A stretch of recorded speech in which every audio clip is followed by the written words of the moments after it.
मेरे साथ आज पंजाबी इंडस्ट्री के दो दिग्गज भाई हैं, मैं कहूंगा। इंट्रोड्यूस दी बिरगी ब्रदर्स विद मी। जिस टाइम ये दिलजीत जेली एंड ये सब आर्टिस्ट हमने जब रिकॉर्ड किए, सोशल में सोसाइटी में थोड़ा सा अलग नजर से देखा जाता है। नॉलेज तो फिर बाद में आएगी ना कि भाई म्यूजिक होता क्या है, म्यूजिक को बनाना कैसे है, अप्रोच करना है, वो अर्न किया जाता है। जो आजकल के लड़के ये चीज नहीं करते। आजकल के आपने बोला ना आज बनाया कल वायरल हो गया, ऐसे नहीं होता। रिकॉर्डिंग खत्म हुई, उन्होंने आके मेरे को कस के ऐसे हाथ मारा। ओए पहले आर्टिस्ट कौन थे जिनको आपने रिकॉर्ड किया? बलवीर बोपा है जी, राय Jujhar, doing very good. Devi Makhsoos Puri ji, Diljit Dosanjh, Gippy Grewal, कम से कम नहीं तो 400 से 500 गाना अरेंज किया है आराम से। दिलजीत दोसांझ चॉकलेट एल्बम किया था। अरे कहाँ करूँ भाई, तो कैसा सवाल तुम पूछा है? पिंकी आके बहुत सारे आर्टिस्ट हैं जो आज खो गए। I remember voice of Punjab season 1, उसमें रंजीत पाजी भी थे। बहुत अच्छे, मेरे को याद है लखविंदर वडाली, उनका गाना हमने रिकॉर्ड किया था, आवे नहीं आवे तेरी याद। ये तो आपने न्यूज ब्रेक कर दी पॉडकास्ट में। ये कहाँ का रूल है? ये तो कहीं मैंने ना पढ़ा ना सीखा ना सुना कि ऑटो ट्यून एक बेसुरे का सुर में ले आता है। अमाल मलिक के साथ आपने काम भी किया, और बहुत अच्छे सिंगर, बहुत जबरदस्त म्यूजिक कंपोजर। कुछ आर्टिस्ट जिसने स्ट्रगल डेज पे थे तब तो पाजी पाजी पाजी पाजी पाजी रिकॉर्ड कर लो, पाजी टाइम। और आज जब वो जिस मुकाम में पहुंच गए है, काम पड़े तो पाजी पाजी पाजी जैसे आपने बोला, जब काम नहीं है लेकिन ठीक है। और उसके बाद उनका एल्बम तैयार किया, एल्बम सुपर ब्लॉकबस्टर हो गया। और आज वही सिंगर है जो आज के टाइम पे तो वो कहते हैं कि पाजी में अपनी टीम तो पूछ कर। आज इस पॉडकास्ट में किसी का नाम लेना चाहोगे आप? मेरे को पर्सनली फील होता है जिस आर्टिस्ट के लिए इतनी हम लोगों ने मेहनत की, इतने सेशंस लगाए। लगता है इस इंडस्ट्री में लॉयल्टी नाम की चीज नहीं है।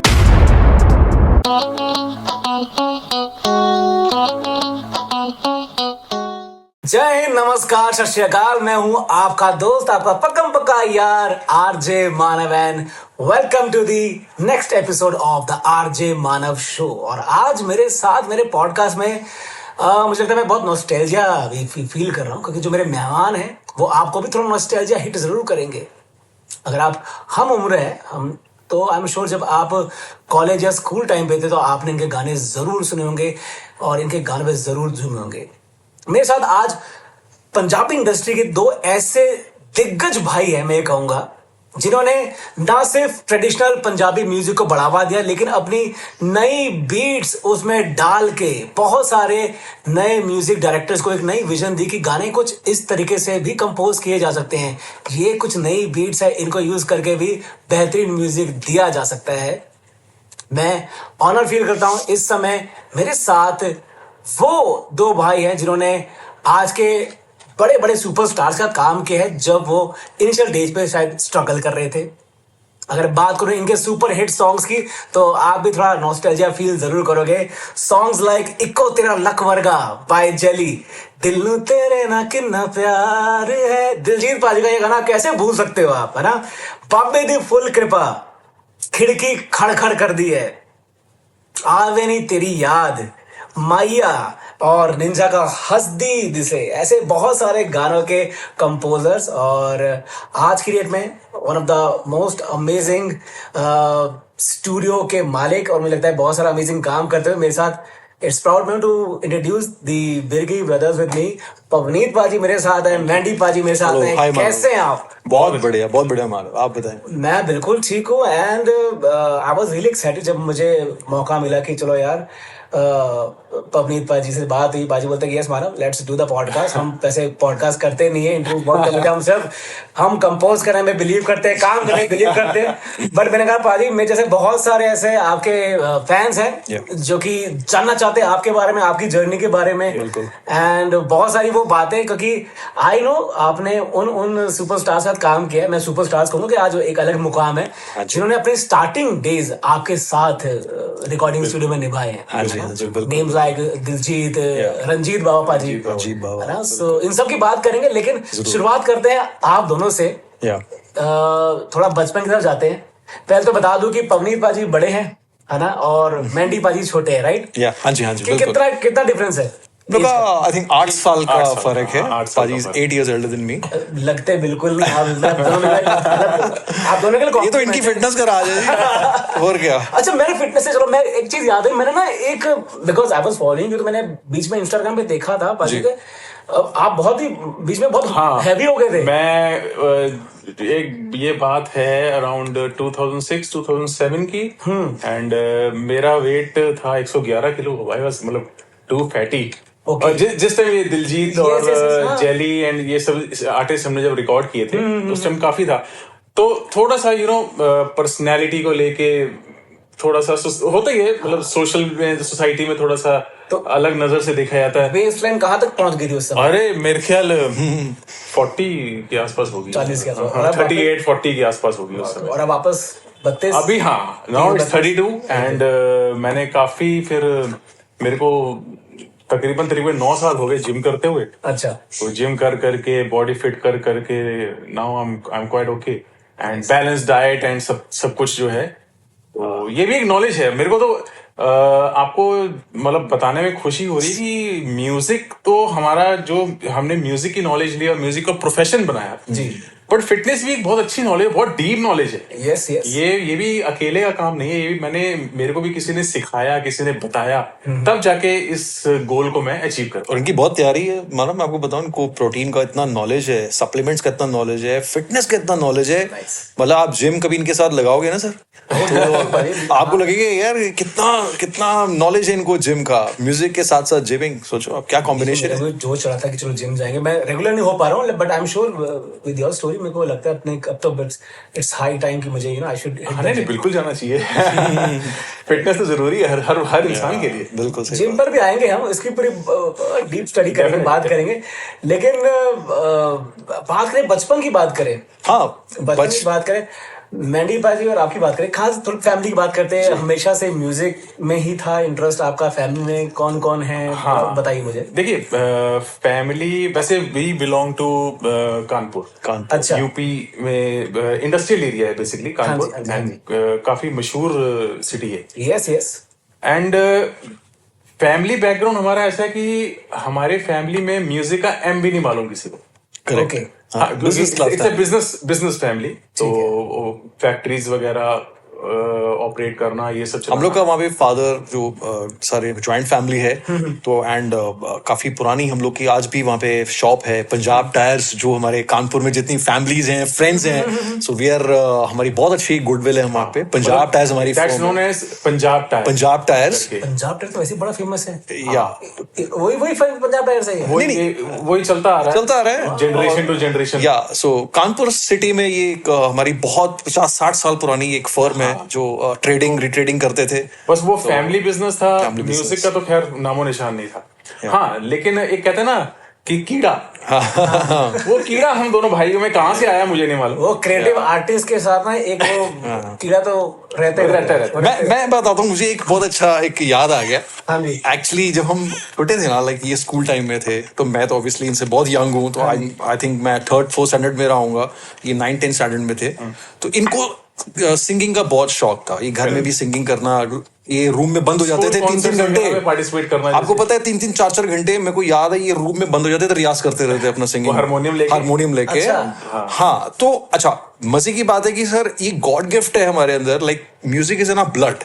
हम लोग शुरू से गुनगुना रहे हैं, गा रहे हैं। जब हम छोटे थे, मैं भी छोटा था, तो कुछ ना कुछ गुनगुनाता रहता था। मेरी एक आदत होती थी हमेशा ये करने की आदत होती थी, बीट बजानी, टेबल पे बैठना। हाँ, टेबल पे शुरू हो गया मतलब सिंगिंग की तरह मेरा फोकस था। अब देखो बड़े होके नहीं पता लगता कि आप कहाँ निकल जाओगे, किस प्रोफेशन पे आप आ जाओगे, लेकिन बचपन से क्यों मैं हमेशा टेबल पे कुछ ना कुछ बीट्स बजाता रहता था। तो मेरे दादाजी, फादर, फैमिली के, तू क्या करता रहता है, ये तबला बजाता रहता है, तबला बजाता रहता है, टिक के भेजा कि तू शोर मचाई जाना है। तो लेकिन एक होता ना अंदर से पैशन होता है। एनीवेज, तो आगे हम बढ़ते गए। स्कूल टाइम में म्यूजिक एक्टिविटी में गा रहे हैं, ये अपने कॉन्सर्ट्स कर रहे हैं। हम एक ही स्कूल से पास आउट है, पाजी सीनियर थे, मैं जूनियर। स्कूल टीचर ने जो उनके गाइडेंस में सीखना। कौन सा स्कूल था आपका? स्कूल का नाम? डॉक्टर वीरेंद्र स्वरूप मेमोरियल स्कूल इन कानपुर। या that's a very famous school, very good, बहुत सारी ब्रांचेस हैं। हाँ, तो वहां से सारी स्टडी कंप्लीट। तो म्यूजिक एक्टिविटी में मैं परकशनिस्ट बचपन से रहा हूँ। मैं स्टार्टिंग मैंने की थी कॉन्गो, बोंगो, देन ड्रम्स, फिर मैं ड्रम्स पे आया। तो मैं बहुत ज्यादा इसमें अच्छा बजाने लगा। तो मेरे म्यूजिक सर कहने लगे, यार Maninder, my actual name is Maninder, so now अब तो मैंडी हो गया।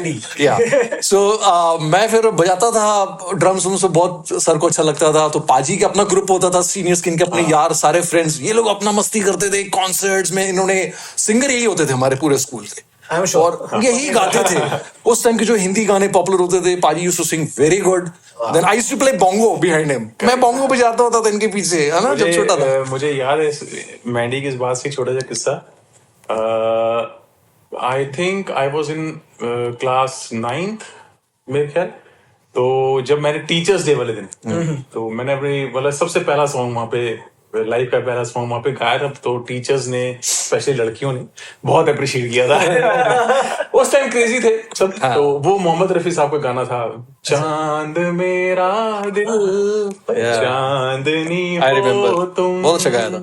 चांद से है दूर चांदनी कहाँ. तो ये गाना मैंने वहां पे परफॉर्म किया था. उसके बाद फिर कॉन्सर्ट्स में सारे कहते थे कि यार पब्लिक एक बार फिर वो वाला गाना हो जाए, दोबारा हो जाए. तो इस तरीके से फिर स्टार्टअप किया था हमने. तो फिर ऐसे म्यूजिक जर्नी चली, धीरे धीरे आगे बढ़े. अब सीन ये हुआ कि ये बड़े थे तो नेचुरली बिजनेस का प्रेशर आ रहा है, बच्चे बड़े हो गए. ये हमारे एल्डर, हम लोग 3 ब्रदर्स हैं तो ये सबसे बड़े हैं. तो ये आगे फैक्ट्रीज में और पापा के साथ बिजनेस में कंटिन्यू कर गए. और मैं अभी 9th स्टैंडर्ड में आया, राइट. और अब एक टर्निंग पॉइंट आया लाइफ में. तो इनका एक कॉमन फ्रेंड था, Kapil, is a very nice person. उन्होंने एक हमारे घर पे आए क्योंकि उनके साथ हम लोग बैंड प्रैक्टिस किया करते थे. उन्होंने एक बात रखी, भाई ऐसे ऐसे चेन्नई में एक कॉलेज है, साउंड इंजीनियरिंग कॉलेज है, that is school of audio engineering, SAE college. तो ऑस्ट्रेलिया का ये कॉलेज है, तो उनके आगे ब्रांचेस थी. तो चेन्नई में ये कॉलेज ओपन अप हुआ. तो उन्होंने ये बात लिखी कि मैंडी को जो है मैं अपने साथ, मैं चाहता हूँ मेरे साथ ज्वाइन करे और वहां पे he should learn sound engineering. तो अब मुझे तो पता नहीं साउंड इंजीनियरिंग क्या है एट ऑल, है ना. फिर मैंने पेरेंट्स से बात की, इन्होंने बहुत सपोर्ट किया कि नहीं, you must go and you support हमको माना बहुत पेरेंट्स सपोर्ट बहुत रहा. देखिए हमारे फादर का अगर मैं कहूंगा उनका 40% सपोर्ट रहा है. बिकॉज वो चाहते थे हम लोग, मैं बिजनेस में आऊं, ट्रूली स्पीकिंग. बट हमारी जो मॉम थी उनका 60% सपोर्ट हमारी म्यूजिक में. वो हमारी मदर ये कहते थे कि जो भी करो अच्छा करो, जिस भी फील्ड में करो. मैं ये नहीं कहती कि तुम बिजनेस में ही आओ. If you are interested in music, go for it, लेकिन उसको 100% करो. वो ये कहते थे. तो उनका बहुत बहुत सपोर्ट रहा है. तो इसकी मैंडी की पढ़ाई, जैसे SAE कॉलेज में जाना, ये सब उनका साथ साथ मतलब हमारी मॉम का भी काफी वो अप्रिशिएट करते थे कि भाई नहीं, ये जरूरी नहीं है कि आपने B.Com ही करना. जैसे वो उस टाइम होता है ना कि वो उस टाइम होता है कि 90% मार्क्स आने चाहिए, B.Com कर लो, ग्रेजुएट ले आओ, डिग्रीज ले आओ, जॉब्स पे आओ. नहीं तो उस टाइम तो, अभी जनरेशन का थोड़ा सा माइंड चेंज. उस समय होता था कि अगर आप ये नहीं करोगे आपको लड़की नहीं मिलेगी शादी की. उस टाइम की जनरेशन, लेकिन हाँ प्रेशर था, लेकिन हमारी जो मॉम थी ना, वो कहते थे कि बेटा तूने अगर B.Com BA नहीं करनी कोई बात, लेकिन अगर इसमें भी तेरे को लगता है कि ये डिग्री तेरे काम आती है आगे, गो फॉर इट, डू इट. तो ऐसे स्टेप बाय स्टेप आगे बढ़ा. तो फिर मतलब सारे विद ऑल फैमिली सपोर्ट, इनके सपोर्ट से, डैड मॉम, फिर मुझे चेन्नई जाने का मौका मिला. तो पहली बार आफ्टर माई 12th, हालांकि मैं जब 10th स्टैंडर्ड में था तो मैं बिल्कुल, मेरा मूड नहीं था कि मैं आगे कंटिन्यू करूं, बिकॉज मेरे में म्यूजिक का इतना पैशन इतना था, आप मानोगे नहीं. जो कपिल है उनके पास एक यामा का इतना बड़ा कीबोर्ड होता था. वो कीबोर्ड ना घर पे रख जाते थे क्योंकि हम लोग को रोज शाम को हम लोग अपने घर पे छत पे बैंड प्रैक्टिस करते थे. हमारे रूफ पे ना बड़ा हॉल था. अब उन्होंने नाम का बैंड का कुछ नाम था, उसमें रखा था पर्टिकुलरली बैंड का नाम तो हम लोगों ने कुछ रखा नहीं था. पर्टिकुलरली एज सच कोई बैंड नहीं था. मतलब वी वर 5 people या तो हम लोग 5 प्यारे स्टेज शोज भी करते थे, local shows. So for fun, you know, she belongs to settled family, well settled family, लेकिन फॉर फन करते थे, है ना, एंजॉय करना, है ना, क्योंकि अच्छा लगता था म्यूजिक करना, गाना. वो भी कपिल भी बहुत अच्छा गाते हैं, बहुत अच्छे, है ना. मेरे को याद है जब Mandy was in class 8th या 9th में था, तो मतलब एक रात पहले, अगले दिन एग्जाम, फाइनल एग्जाम स्कूल के, एक रात पहले ये थोड़ी सी पढ़ाई करके कीबोर्ड पे बैठे कंप्यूटर में पावर से पापा लगे, ओ यार पढ़ दे ले, कल पेपर है, मेरा बोर्ड का एग्जाम है, मेरा 10th का बोर्ड का एग्जाम है, रात को 2 बजे पढ़ नहीं रहा हूँ, मैं कीबोर्ड बजा रहा हूँ. तो वो कीबोर्ड, देखो सर, भगवान कोई ना कोई रीजन बनाता है आगे बढ़ने के लिए. वो कीबोर्ड मेरा वहां आना, और उस पे मेरे को नहीं बजाना आता सर, मुझे कभी किसी ने सिखाया नहीं, मेरे को कभी मैंने टीचिंग्स नहीं ली. लेकिन चलो आज आई एम अ म्यूजिक प्रोड्यूसर. मैं उस टाइम प्रैक्टिस करता रहता था, जो बज रहा है बजता रहे. फिर 10th क्या 12th के बाद, जब 12th मैंने पास की, फिर उसके बाद चेन्नई एडमिशन हो गया वहाँ पे स्कूल में। तो मैं और कपिल भाई हम लोग चेन्नई चले गए। तब तक यहाँ पे पाजी अपना बिजनेस भी कर रहे हैं, और मजे की बात है ये अपना खुद शोज भी लगाते थे। हाँ। वहां पे मैं बैठा हुआ यहाँ पे अपना ये स्टेज शोज करते रहते थे। और सबसे अच्छी बात ही ये, मुझे ना चेन्नई कॉल आना इनका कि मैंडी एक काम कर, तू ना ये गानों का मुझे इंस्ट्रूमेंटल बना के भेज दे, कैरोकेस बना के जस्ट सेंड मी, ताकि मैं यहाँ पे स्टेज शोज में मुझे अच्छा मतलब परफॉर्म करना है मैंने।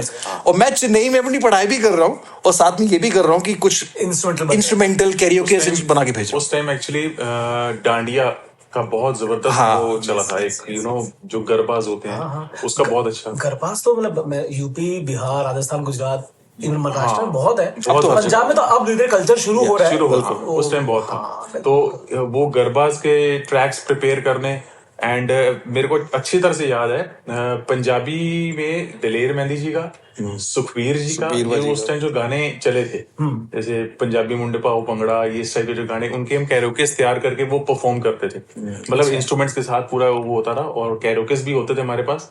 तो वो हम शोज में परफॉर्म करते थे। वी यूज्ड टू, मतलब जो लोकल वहां पे कानपुर के अंदर अंदर जितने शोज हम लोग, या यूपी में कहीं कानपुर के नियर बाय, तो बहुत दूर नहीं जाते थे, लेकिन नियर बाय जो डांडिया नाइट्स हो गई है ना, तो या फिर यूथ फेस्टिवल हो गए, वहां पे परफॉर्म करना, तो वो उस टाइम हम लोग परफॉर्म करते हैं। मुझे बहुत खुशी मिलती थी जब इनका फोन आता था कि यार मैंडी बहुत बढ़िया बनाया तूने। उस समय जो ये गाने होते थे क्लब ओ हो सुखबीर जी पाजी का सौदा खरा खरा, that album was a rage यार। हाँ, तो उस एल्बम को अभी तक कोई बीट नहीं कर वो मैं ओरिजिनल सुन के ना एक इंस्ट्रूमेंटल प्रोग्राम करके पाजी को सीडी वहां चेन्नई से कोरियर करता था, तो यहाँ ये प्ले करते थे। और ही टू डू सीडी नहीं, कैसेट होती थी, कैसेट्स का भी टाइम था। सीडीज तो बाद में किया बाद में। ईयर लाइक तकरीबन कौन सा साल होगा? आई थिंक 97, 96, 97 है ना, ऐसे ही में। नहीं 97 में तो हम लोग, तब तो हम लोग स्टेज शोज करते थे। ये 2002 की बात है जब मैं चेन्नई में था, 2003। हाँ, ये जब चेन्नई में गया था तभी, दैट वाज 2000, 2001 ऐसे कुछ था। तभी कैसेट्स से चलते। हाँ, उस टाइम कैसेट, सीडीज मैंने जो शोज वगैरह शुरू किए थे, दैट वाज 97, 98 का। इन्होंने अपने 2 एल्बम्स भी बनाए थे कानपुर में इन 97, 98। मेरे को याद है कानपुर में एक बंगाली लेडी है, उनका वो मतलब शी इज अ बहुत अच्छी सिंगर है। अब अभी मालूम काफी टाइम हो गया, मिले भी नहीं। उनका स्टूडियो होता था, क्योंकि Kanpur UP is not a market. उस टाइम पे इतनी अच्छी मार्केट इंडस्ट्री नहीं है, म्यूजिक इंडस्ट्री नहीं है। तो उनका एक स्टूडियो होता था, उनका बेटा वो सारा मैनेज करता था। तो वहां पे मतलब मैंने जाना और अपना कैसेट भी रिकॉर्ड करना, एंड वहां पे थोड़ी प्रैक्टिस भी करनी, और लाइव शोज के लिए भी वहां पे थोड़ा सा रियाज वगैरह करना, या जो भी वहां पे। तो कैसेट एक बनाया था, वो कैसेट फिर मैं हम लोग पूरे ग्रुप ने वो कैसेट हम लोग लेके आए थे टी सीरीज में, यहाँ पे नोएडा में।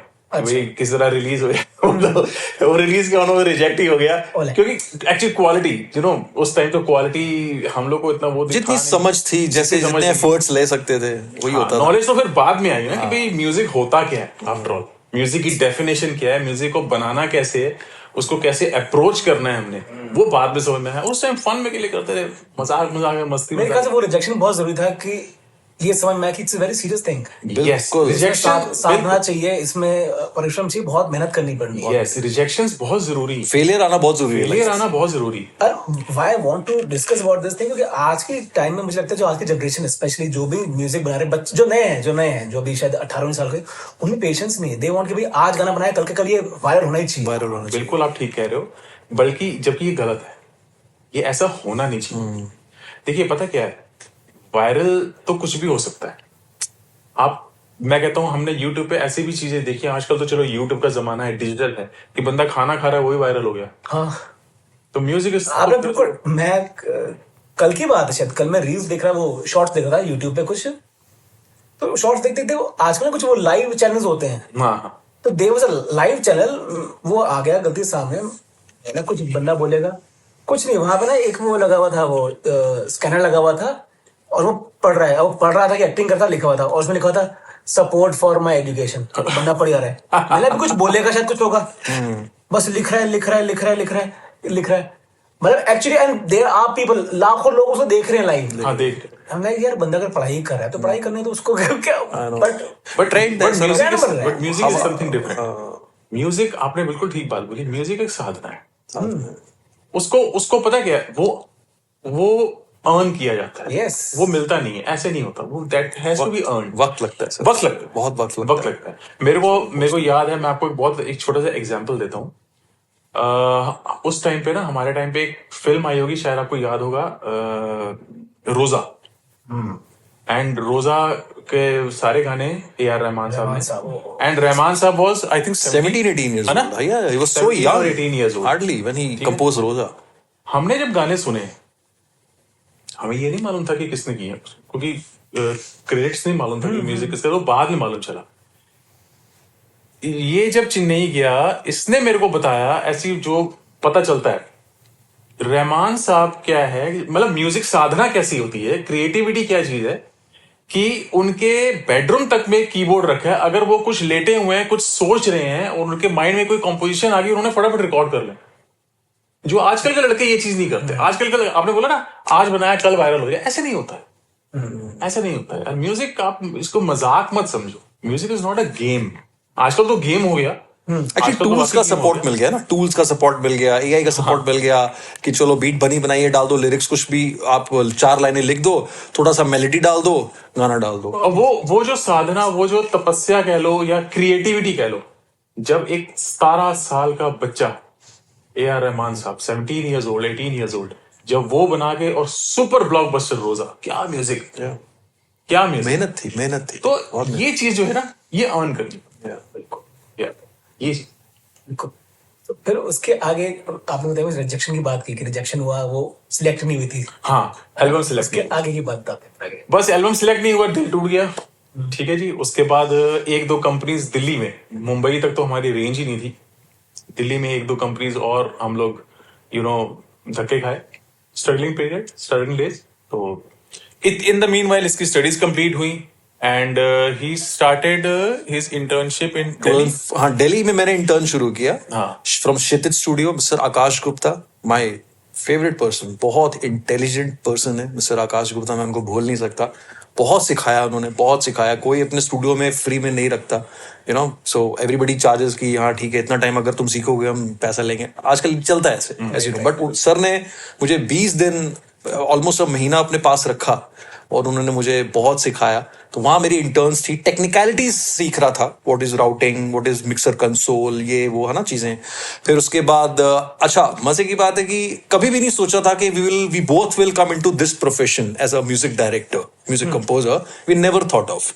तो नेचुरली कोर्स किया है तो जॉब ढूंढूंगा, हर कोई ये करता है कि I will find out a job. तो ये अपना बिजनेस में बहुत ज्यादा स्टक थे कानपुर में, as you know, big business के साथ साथ मौज मस्ती के लिए शोज वगैरह मतलब अभी तक का ये था कि व्हाइल ग्रोइंग अप, ठीक है, पैशन था सिंगिंग में, बिल्कुल, पर कभी इतना सीरियस नहीं लगा प्रोफेशनल लेना है। नहीं, वो नहीं था। वो दिन क्या था जिस दिन आपने घर पे ऐलान कर दिया कि भाई मेरे को तो बॉस ये बिजनेस में नहीं जाना, मुझे ये प्रोफेशनली मुझे सिंगिंग में जाना है। मेरे छोटा भाई भी साथ जुड़ गया। वो साथ में हुआ था कि पहले आप घुसे कि फिर मेंढी आ गया। मैं बताता हूँ सर, बहुत इंटरेस्टिंग स्टोरी है, बहुत लविंग स्टोरी है ये। मैं जब इंटर्न्स के बाद अब मुझे ढूंढनी है job, so I was in Delhi. मैं मामा जी के अपने हाउस में रहता था, उनके बंगलो में। और मतलब अभी तक पंजाब में भी हमारा कुछ, पंजाब में कोई कनेक्शन नहीं है, कानपुर में, कानपुर दिल्ली, क्योंकि दिल्ली हमारा नानका, हाँ कानपुर दिल्ली। तो दिल्ली हमारा अपना घर है, मामा जी का घर है। तो मैं दिल्ली में जॉब कर रहा हूँ और मुझे पहली जॉब मिली, एक स्टूडियो होता था नेहरू प्लेस में, सुरभि स्टूडियो। तो वो मेरे को याद है, वो सर अंकल अभी भी याद है। मैंने जब जॉब शुरू की उनके पास, as you I told you this story, it's very very interesting story. मैंने जॉब शुरू कर दी। अब देखो, जो नया बच्चा पढ़ के आया होता है उसको इतना एक्सपीरियंस नहीं हो सकता, उसके लिए हर चीज नहीं है, ऑब्वियसली एक्सपीरियंस नहीं है इतना। उन्होंने मुझे जॉब में रख लिया, एक सैलरी, छोटी सी सैलरी तय कर ली, चलो जी जॉब शुरू हो गई। अब 4 दिन 5 दिन निकले, 6ठे दिन ना उनको एक रिकॉर्डिंग आई, स्कूल की कोई रिकॉर्डिंग आई, बच्चे आ गए वो, है ना। अब लेट इवनिंग हो गया। अब मुझे नेहरू प्लेस से मैं रहता था Janakpuri, it's very far from Nehru Place to Janakpuri, it is very far. 2 बसें बदल के जाना, और मैं 2 बसें बदल के जाता था सर, बहुत धक्के खाते थे। तो मैं फिर रात को हुआ क्या, 9 बज गया, 10 बज गया। मैंने सर को बोला, मैं कहा सर मैं जाना है, मैं बहुत दूर जाना है। अच्छा, वो थोड़ा सा एग्रेसिव थे, कहते नहीं, कहता तू कितना जा सकता है, कब सीखेगा, नहीं इतने बैठा रहे, कुछ नहीं आता, मैंने देखता रहा कितना कम हो रहा है। अच्छा, मैं बैठा हूँ पीछे, सर अपना रिकॉर्डिंग कर रहे हैं। अब ही वाज लाइक जाएगा नहीं, जान दा नाना ले, नहीं तो सीख नहीं पाएगा कभी, समझ लाइए। वो ऐसे डराते थे मेरे को। मैं ठीक है सर, मैं बैठा हूँ।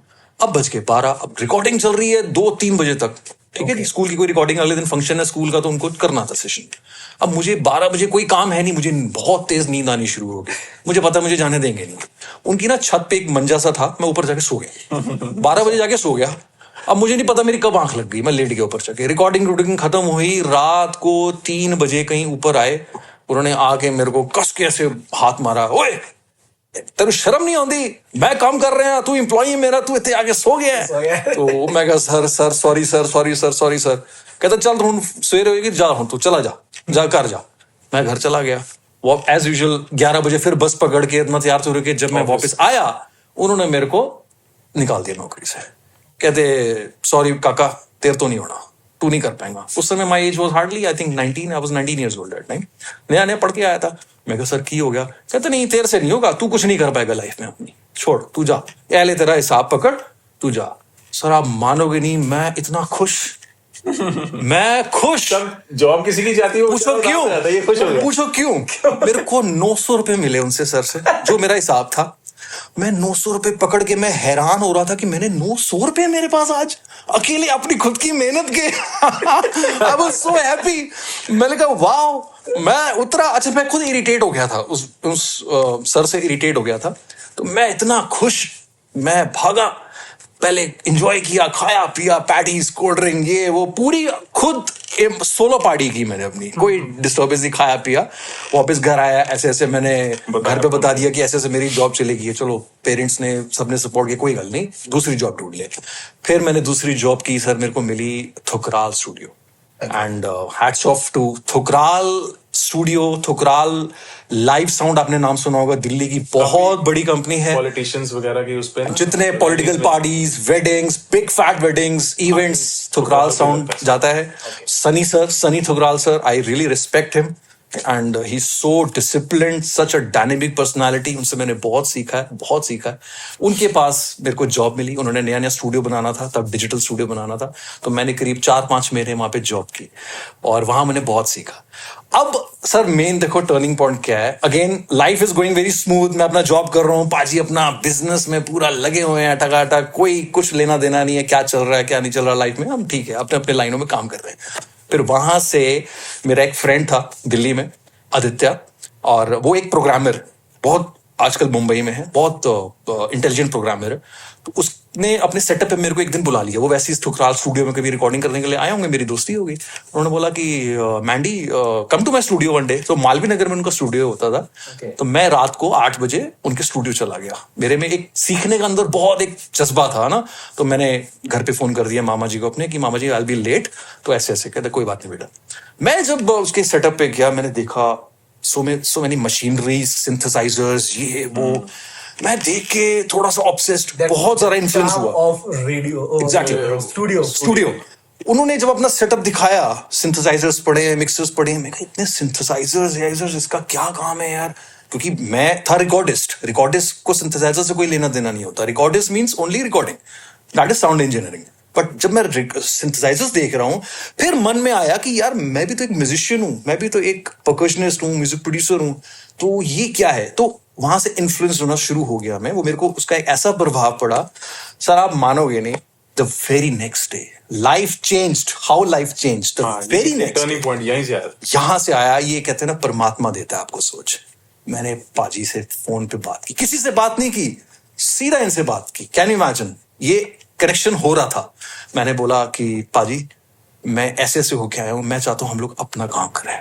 मैं as you know I am a musician and you are a wonderful singer, तो क्यों ना हम अपना काम करें। मैं देख कर आया हूं ऐसे ऐसे मेरे दोस्त का, उस चीज का इन पे एक असर आया। Oh really? मैं कहा आप साथ में ज्वाइन करो। हाँ, साथ में ज्वाइन करो। तो इन्होंने फिर घर पे बात रखी। तो हम लोगों ने फिर सबसे पहले सेटअप बनाया था पंचकुला में। But how you came, like Kanpur से फिर हो गया था इजीली? हाँ, वो मतलब कानपुर से तो इजीली हो गया था। मैंने, क्योंकि मेरे को भी शौक था म्यूजिक का, तो मैंने You were in Delhi at that. I was in Delhi. I was in Kanpur. The year was 2004. So how did Mohali and Tri-City happen? हाँ, फिर सबसे पहले पंचकुला, राइट। सारा अपना ये सेटअप खरीद के, keyboard and sound card, speakers, everything. So Panchkula में हमने हमारे रिलेटिव की कोठी है, वहां पे हमने काम शुरू किया, क्योंकि हमको तो स्टूडियो का तो अभी भी स्टूडियो का नहीं मालूम था कि हमने स्टूडियो ही बनाना है। कोई लिंक नहीं था हमारा, कोई लिंक नहीं था, कोई कुछ नहीं था। नेटवर्क नहीं, कुछ नहीं। पंचकुला से अब यहाँ पे सेटअप खोला तो काम चाहिए, अब क्या करें। तो मेरे को याद है वो ना येलो डायरेक्टरी टेलीफोन की ना, उस टाइम वो चलती थी, येलो पेजेस। तो उससे हमने सबसे पहले नंबर ढूंढा। 34 सेक्टर में स्टूडियो होता था, international studio, international recording studio, वहां गए सबसे पहले। तो वहां जाके बोला कि भाई हम ऐसे ऐसे म्यूजिक बनाते हैं, कुछ कम भाई। तो उन्होंने हमको कांटेक्ट दे दिया, मिलवा दिया उस टाइम के बहुत ही अच्छे और जाने माने म्यूजिक डायरेक्टर सुरेंद्र बच्चन।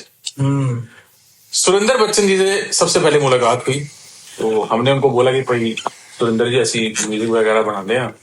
तो सुरेंद्र जी ने बोला कि मैं शाम को आऊंगा, तुम मेरे कोठी नंबर दो। शाम को वो आ गए, तो उन्होंने म्यूजिक सुना, अप्रिशिएट किया, काम शुरू हो गया। एंड पर सॉन्ग उस समय हमको कॉस्ट मिलती थी 2000 एक गाने, 2000। कहीं ना कहीं that was your first break. हाँ, that was the first break. Yes, इसमें अर्निंग शुरू हो गई कि Earning शुरू हो गई, हाँ, ओके, हाँ। इतना रिस्क लेके जो किया है, हाँ। अब इसका काम शुरू हो रहा है। काम शुरू हो गया। काम शुरू हो रहा है। फिर धीरे धीरे काम करते करते करते करते अब बात हुई है ना कि कीड़ा और एक्सप्लोर करने का हुआ यार, और एक्सप्लोर करें। फिर मेरे को अच्छी तरह याद है कि पंजाब मोहाली में फेज 2 में एक स्टूडियो होता था, Punjab recording. Andrew very nice guy, बहुत अच्छा लड़का है, बहुत। अब तो वो ही has been shifted to Delhi. Andrew से हम मिले, तो एंड्रू को बोला कि भाई ऐसे से हम लोग म्यूजिक क्रिएट करते हैं। एंड्रू ने हमको इंट्रोड्यूस कराया उस टाइम के और एक बहुत ही जाने माने म्यूजिक डायरेक्टर थे, Sukhpal Sukh. He supported, I am thankful to him. हाँ, he supported us very much. मतलब उन्होंने, सुखपाल भाई ने बहुत ज्यादा और वो भी आए, पंचकुले आए। अच्छा। उन्होंने आके जब म्यूजिक सुना, ही सेड यार ओके। और अच्छी बात है, हम लोग जो मॉर्निंग में हमारी मीटिंग हुई स्टूडियो में, और हमें पता लगा था इंडस्ट्री से कि सुखपाल सुख जी बहुत अच्छे म्यूजिक डायरेक्टर हैं। और शाम को आए, और शाम को ही आ गए वो, इतनी दूर से 16 सेक्टर पंचकुला में हमारे सेटअप पे आ गए, घर पे आ गए, नॉर्मल टेबल पे। आप देखिए कोई स्टूडियो नहीं कुछ नहीं है, है, एक टेबल पे कीबोर्ड पड़ा है, कंप्यूटर, वो पुराने वाले मॉनिटर्स नहीं आते थे जो, Right. वो पड़े हैं। और सुखपाल जी आए, उन्होंने देखा and he really supported us, and उन्होंने काम सुना हमारा, जो कुछ हमने गाने बनाए हुए थे। देन ही सेड कि ठीक है जी, मेरे को एल्बम्स मतलब काम है, आप क्यों ना आप मेरे लिए अरेंजमेंट करें, प्रोग्रामिंग करें। तब हमने accepted. जो सुखपाल पाजी के जो सिंगर्स थे, जैसे और बहुत अच्छे ब्रांडेड सिंगर्स, उनके लिए जो प्रोग्रामिंग हमने करी, जैसे राय जुझार हो गए, हाँ, देवी मखसूस। सबसे पहले आर्टिस्ट कौन थे जिनको आपने रिकॉर्ड किया हो?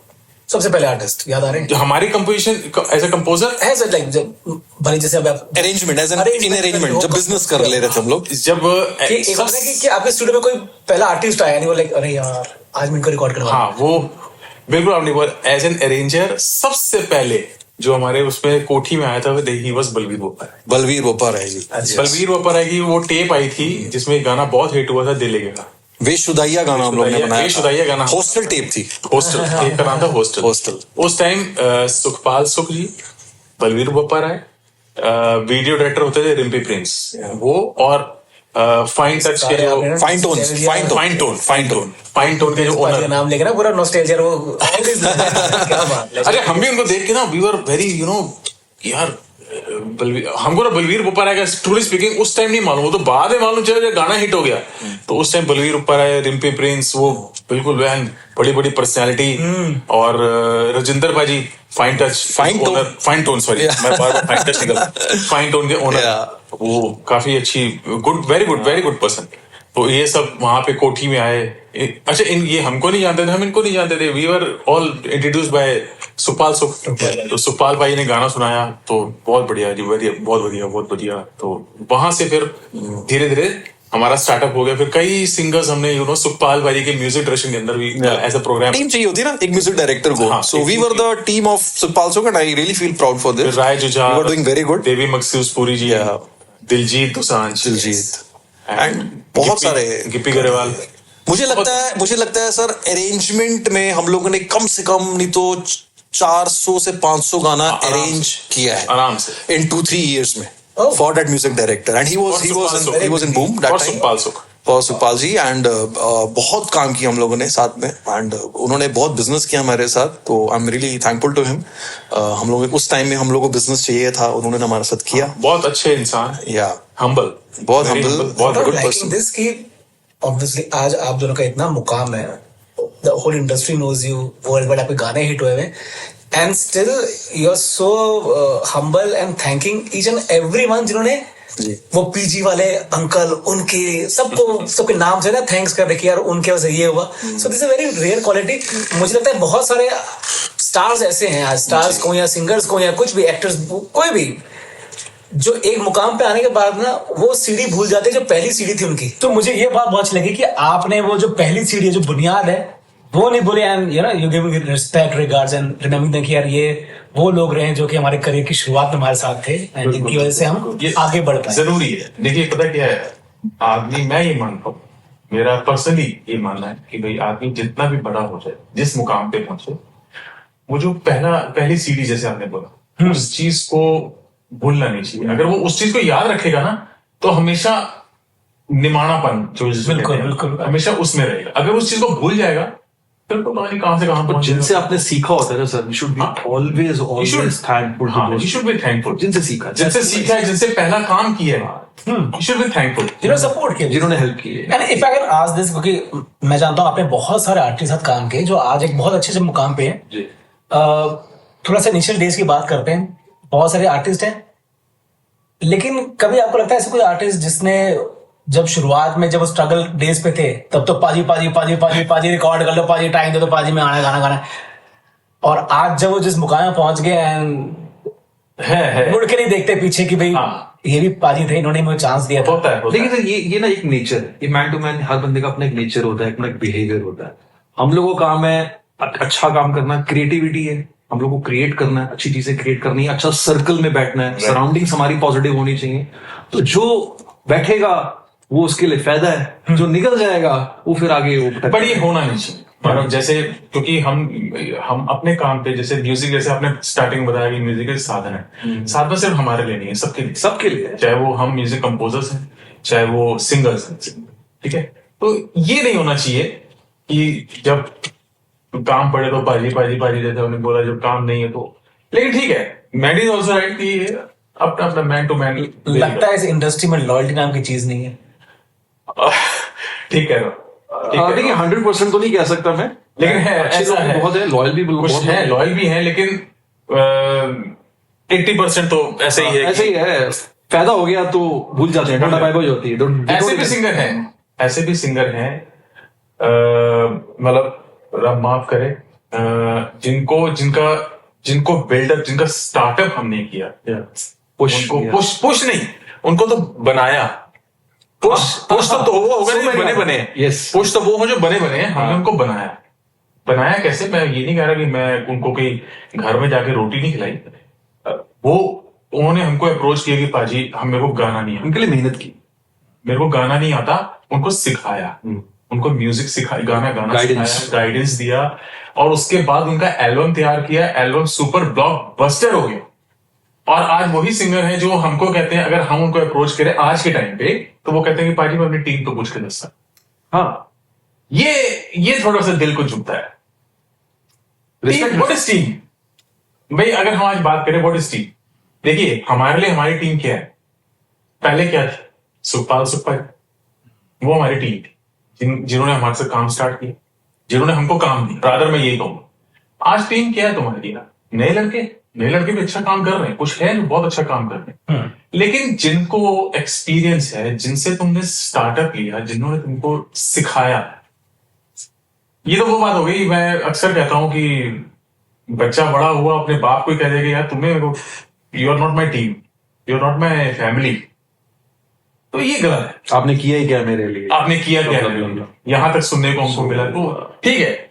लेकिन कुछ ऐसे भी हैं जो आज भी याद रखते हैं कि भाई यार तुसी ग्रेट हो, तुसी कर दे हो। मैं ये नहीं कहता कि और भी म्यूजिक हैं जो बहुत अच्छा काम कर रहे हैं, जो लेजेंड्स मतलब आज की डेट, जिन्होंने पहले बहुत अच्छा, बट वो बेचारे, वो भी कुछ इंडस्ट्री छोड़ के चले गए, बाहर शिफ्ट हो गए, माइग्रेट हो गए, कुछ एकेडमीज खोल के बैठ गए। क्यों? भाई आप पहले जब जो 20 साल पहले आप सुपर ब्लॉकबस्टर हिट्स दे रहे थे, म्यूजिक क्या वो म्यूजिक बनाना भूल गए? ऐसा नहीं, को मालूम है म्यूजिक कैसे बनते? तो फिर आपने एकेडमी खोल के क्यों बैठ गए? आप दूसरी कंट्रीज में क्यों, कोई ऑस्ट्रेलिया जा रहा है, कोई कनाडा जा रहा है, कोई यूके जा रहा है, क्यों भाई? और दूसरा काम कर रहे हैं, इंडस्ट्री छोड़ दी, क्यों इंडस्ट्री छोड़ दी? This is the main reason. ये जो हमने लॉयल्टी वाली बात करी ना, ये कहीं ना कहीं मैटर करती है। तो आज इस पॉडकास्ट में किसी का नाम लेना चाहोगे आप कि यार कि भाई बुरा लगता है? नहीं, देखिए पता क्या है, वैसे तो मैं ये नहीं चाहता कि किसी की पर्सनल फीलिंग्स को हर्ट करे। तो कुछ मेरे बहुत अच्छे दोस्त हैं, चलो नाम क्या लेना, हम आज ये पॉडकास्ट कर रहे हैं, शायद वो समझ ही जाएंगे, जो कि बहुत अच्छे म्यूजिक कंपोजर्स हैं, बहुत नॉलेज है उनको म्यूजिक। तो ये आज के सिंगर्स को ना ये सब चीजें याद रखनी चाहिए कि हाँ हैं, अभी भी हैं, जिनको मिलना है, चाहे वो बिरगीज हैं, चाहे वो आहूजाज हैं, चाहे कोई, उनको ये एक्सपीरियंस जो है ना, ये एक्सपीरियंस उनका हमने इनकैश करना है, ये भूलना नहीं चाहिए। कभी ऐसा हुआ है कि किसी स्टार ने, मैं बार बार स्टार बोल रहा हूं क्योंकि मैं एक मुकाम की बात कर रहा हूं कि चलो एक सिंगर जब हिट हो जाता है, वह तो सिंगर हमेशा सिंगर रहता है, लेकिन एक सिंगर जब हिट होता है, वो एक स्टार जब बन जाता है। देखिए मैं आपको बात बताऊं, मैंडी ने उस दिन हम लोग बैठे हुए थे, he said very good thing, उन्होंने क्या बोला कि नोबडी इज अ स्टार। नहीं, स्टार नाम की कोई चीज नहीं होती, नथिंग इज कॉल्ड स्टार। ये स्टार, ये ऐसी चीजें बनी हुई हैं, हाँ ऑडियंस के लिए लगता है कि ये मेरा फेवरेट है, बट स्टार क्या होता है सर? नथिंग। स्टार तो बाद में हो जाता है, मतलब स्टार बन जाता है। स्टार क्या होता है? हम सब काम करने वाले लोग हैं sir, we are team, singer, technicians, producers, directors, हम सब काम कर रहे हैं, हम पैसा कमा रहे हैं, अपने घर रोटी चला रहे हैं, हर बंदा यही कर रहा है ना आज की डेट में। देखिए वी आर म्यूजिक कंपोजर्स। हाँ, अगर अपने पॉइंट ऑफ व्यू से, जैसे एक डायरेक्टर है, एक डायरेक्टर के पॉइंट ऑफ व्यू से मानो हम बात करें तो उसका जो डीओपी है ना, ही इज अ स्टार। हमारे पॉइंट ऑफ व्यू से बात करें, हमारे जो म्यूजिशियन वो स्टार है हमारे, वो हमारी स्ट्रेंथ है, वो हमारे स्टार्स है। आज कोई भी सिंगर है, मैं कहता हूं कोई ब्रांड सिंगर है, बहुत बड़ा सिंगर है, ठीक है, उनकी वोकल अगर मैं सिर्फ एक वोकल फिल्म में डाल, कौन सुनेगा? कोई नहीं सुने। उस वोकल के पीछे जब म्यूजिशियन फ्लूट बजाता है, गिटार बजाता है, मेंडोलिन बजाता है, सारंगी बजाता है, एनीथिंग एलिमेंट, रिदम बजाता है, रिदम बजती है, फिर वो गाना भर के आता है, फिर लोग कहते हैं वाह। अच्छा, लोग ये नहीं कहते कि हाँ क्या फ्लूट बजाए, लोग कहते हैं क्या गाना है, क्या गाना है? एग्जैक्टली, लोग तो यही कहते हैं। एग्जैक्टली। लेकिन म्यूजिक डायरेक्टर क्या कहता है? क्या फ्लूट बजाइए भाई, मजा आ गया। वो म्यूजिशियन हमारे लिए स्टार है। वो सिंगर तो बाद में स्टार होता है, जो क्योंकि वो सिंगर की फैन फॉलोइंग होती है, वो ऑडियंस उसको स्टार बनाती है। लेकिन पहले स्टार कौन होते हैं? वो जो टेक्नीशियंस काम करें, दोज आर स्टार्स। सो हर बंदे को ये चीज सोच के चलनी चाहिए कि इट्स अ टीम, एक अकेला बंदा मैच नहीं जीत सकता, 11 चाहिए। राइट, बिल्कुल सही बात है। वैसे जैसे डिस्क्राइब किया ना इस वर्ड स्टार को, मेरा क्वेश्चन तो बीच में रह गया। मैं कहता चलो अब मैं स्टार नहीं बोलूंगा, ठीक है, मैं बोलूंगा कि ऐसे सिंगर जो बिल्कुल एस्टैब्लिश हो चुके हैं। आज टॉप के सिंगर्स की बात करूंगा, मैं टॉप जो टॉप पर है, मैं नाम मैं भी लूंगा। पर कभी लगता है कि यार उनकी शुरुआती दिनों में हमने हेल्प की थी या सपोर्ट किया था, या we were there in the initial stage जब वो जर्नी शुरू कर रहे थे, कहीं ना कहीं वो जो क्रेडिट है वो आज तक आपको वापस नहीं मिला। हाँ, सही बात। एक्चुअली प्रॉब्लम इसमें क्या है सर, मैं आपको बताता हूँ। अब जैसे हम लोग एक पर्टिकुलर सिंगर का एल्बम बनाया, मेहनत की, उस सिंगर ने भी बहुत मेहनत की ना, writer, क्रिट sitting, so many sessions. अब गाना हिट हो गया, एल्बम हिट हो गया, उसके बाद सिंगर ने दोबारा कनेक्ट नहीं किया, कभी मुड़ के स्टूडियो विजिट नहीं किया। थोड़ा मेंट की, हाँ कि भाई गाना हिट हो गया, थैंक यू पाजी, क्या क्रिएट किया, हम ये नहीं कह रहे कि आप दोबारा आओ हमारे साथ काम करो, हम ये नहीं कह रहे काम करो चाहे ना करो, लेकिन एटलीस्ट आप जुड़ के रहो, एटलीस्ट आप हमेशा के लिए याद रखो कि ये मेरा एल्बम आफ्टर ऑल बिरगी जी ने हिट दिया, पवनीत जी ने, मैंडी जी ने। अब मैं दोबारा कनेक्ट तो करूं, पूछूं कि पाजी क्या चल रहा है, व्हाट इज लेटेस्ट अपडेट, आजकल क्या म्यूजिक चल रहा है, क्या ट्रेंड चल रहा है। They don't even connect. जब कनेक्ट नहीं करोगे आपको क्या पता लगेगा क्या चल रहा है, हमारे पास क्या हीरे हैं हमारे पास स्टूडियो। भाई म्यूजिक तो ऐसा है कि जैसे कपड़ों का फैशन चेंज होता है ना, ऐसे म्यूजिक चेंज होता है।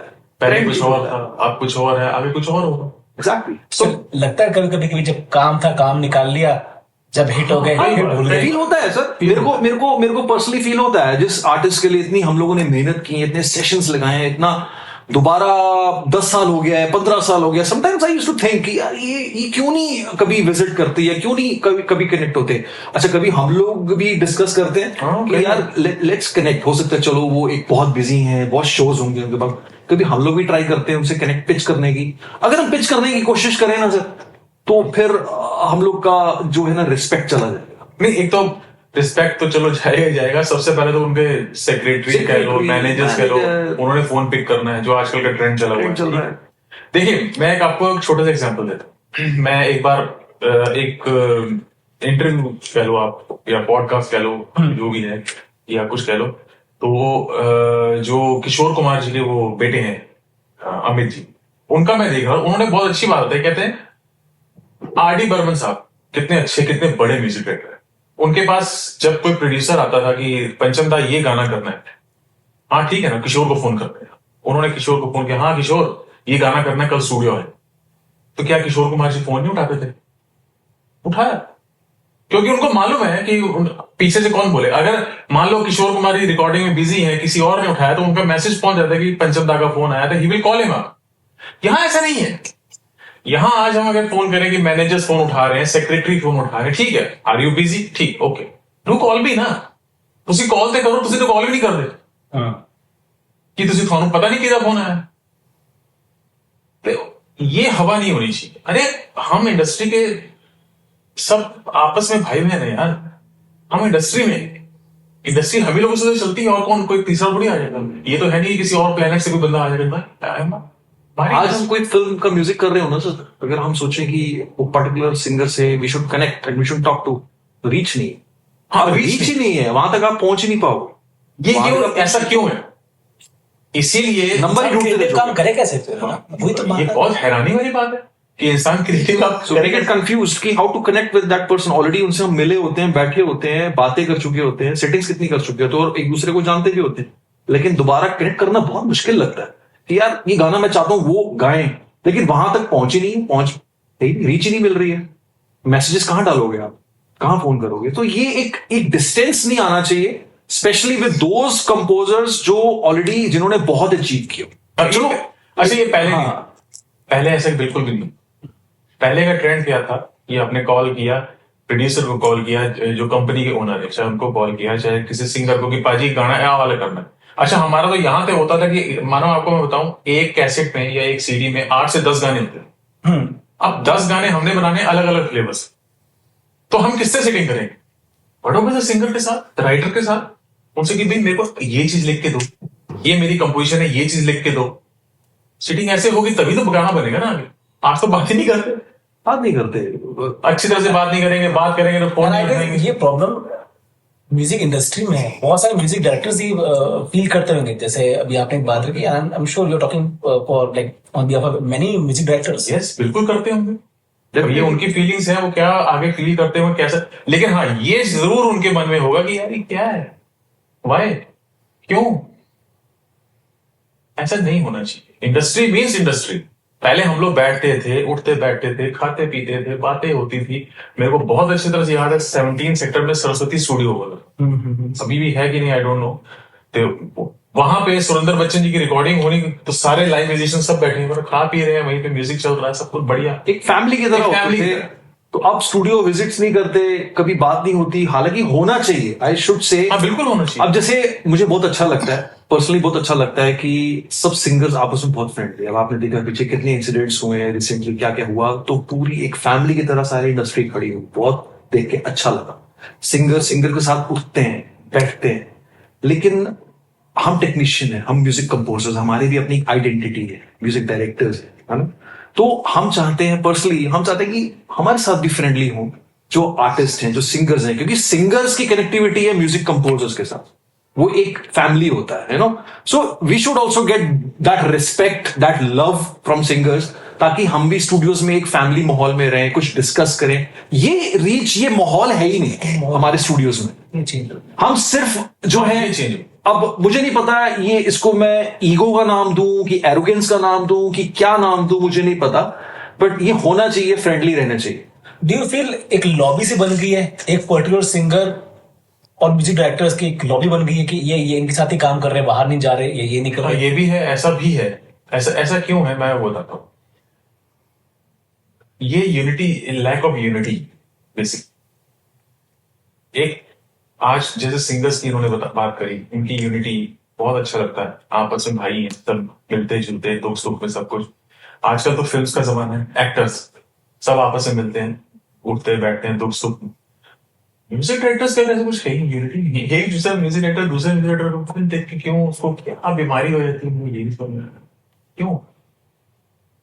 और फिर सबसे बड़ी जो गलत बात है वो ये है कि अगर जैसे एक बंदे ने, एक सिंगर ने इस किसी के साथ करे, वो उसका अपना, he is my personal music director. अरे what do you mean by personal music director यार, वो दरअसल कोई बाउंड है। पर्सनल म्यूजिक डायरेक्टर क्या होता है? इन हाउस कोई इन हाउस ये जो है ना, ये कॉर्पोरेट पता नहीं क्या सिस्टम है, मुझे नहीं पता। इन हाउस म्यूजिक डायरेक्टर ये मैंने पहली बार सुना यार। पहले तो क्या, हमने कितने गाने रिकॉर्ड कर लिए।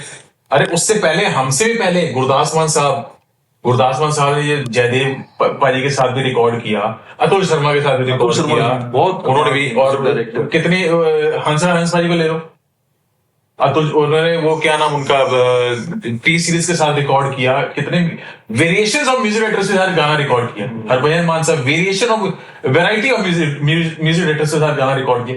ये क्या होता है कि ये इन हाउस मेरे पर्सनल म्यूजिक डायरेक्टर, ये अच्छी बात नहीं।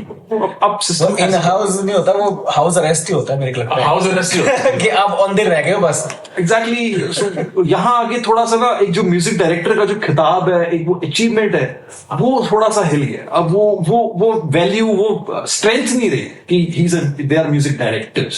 अब वो स्ट्रेंथ नहीं रही, मेरे को ऐसा लगता है। I personally feel like this. Youngsters बहुत आगे हैं, चलो दे शुड वर्क, एवरीबडी, सबको काम चाहिए, ये नहीं कहता।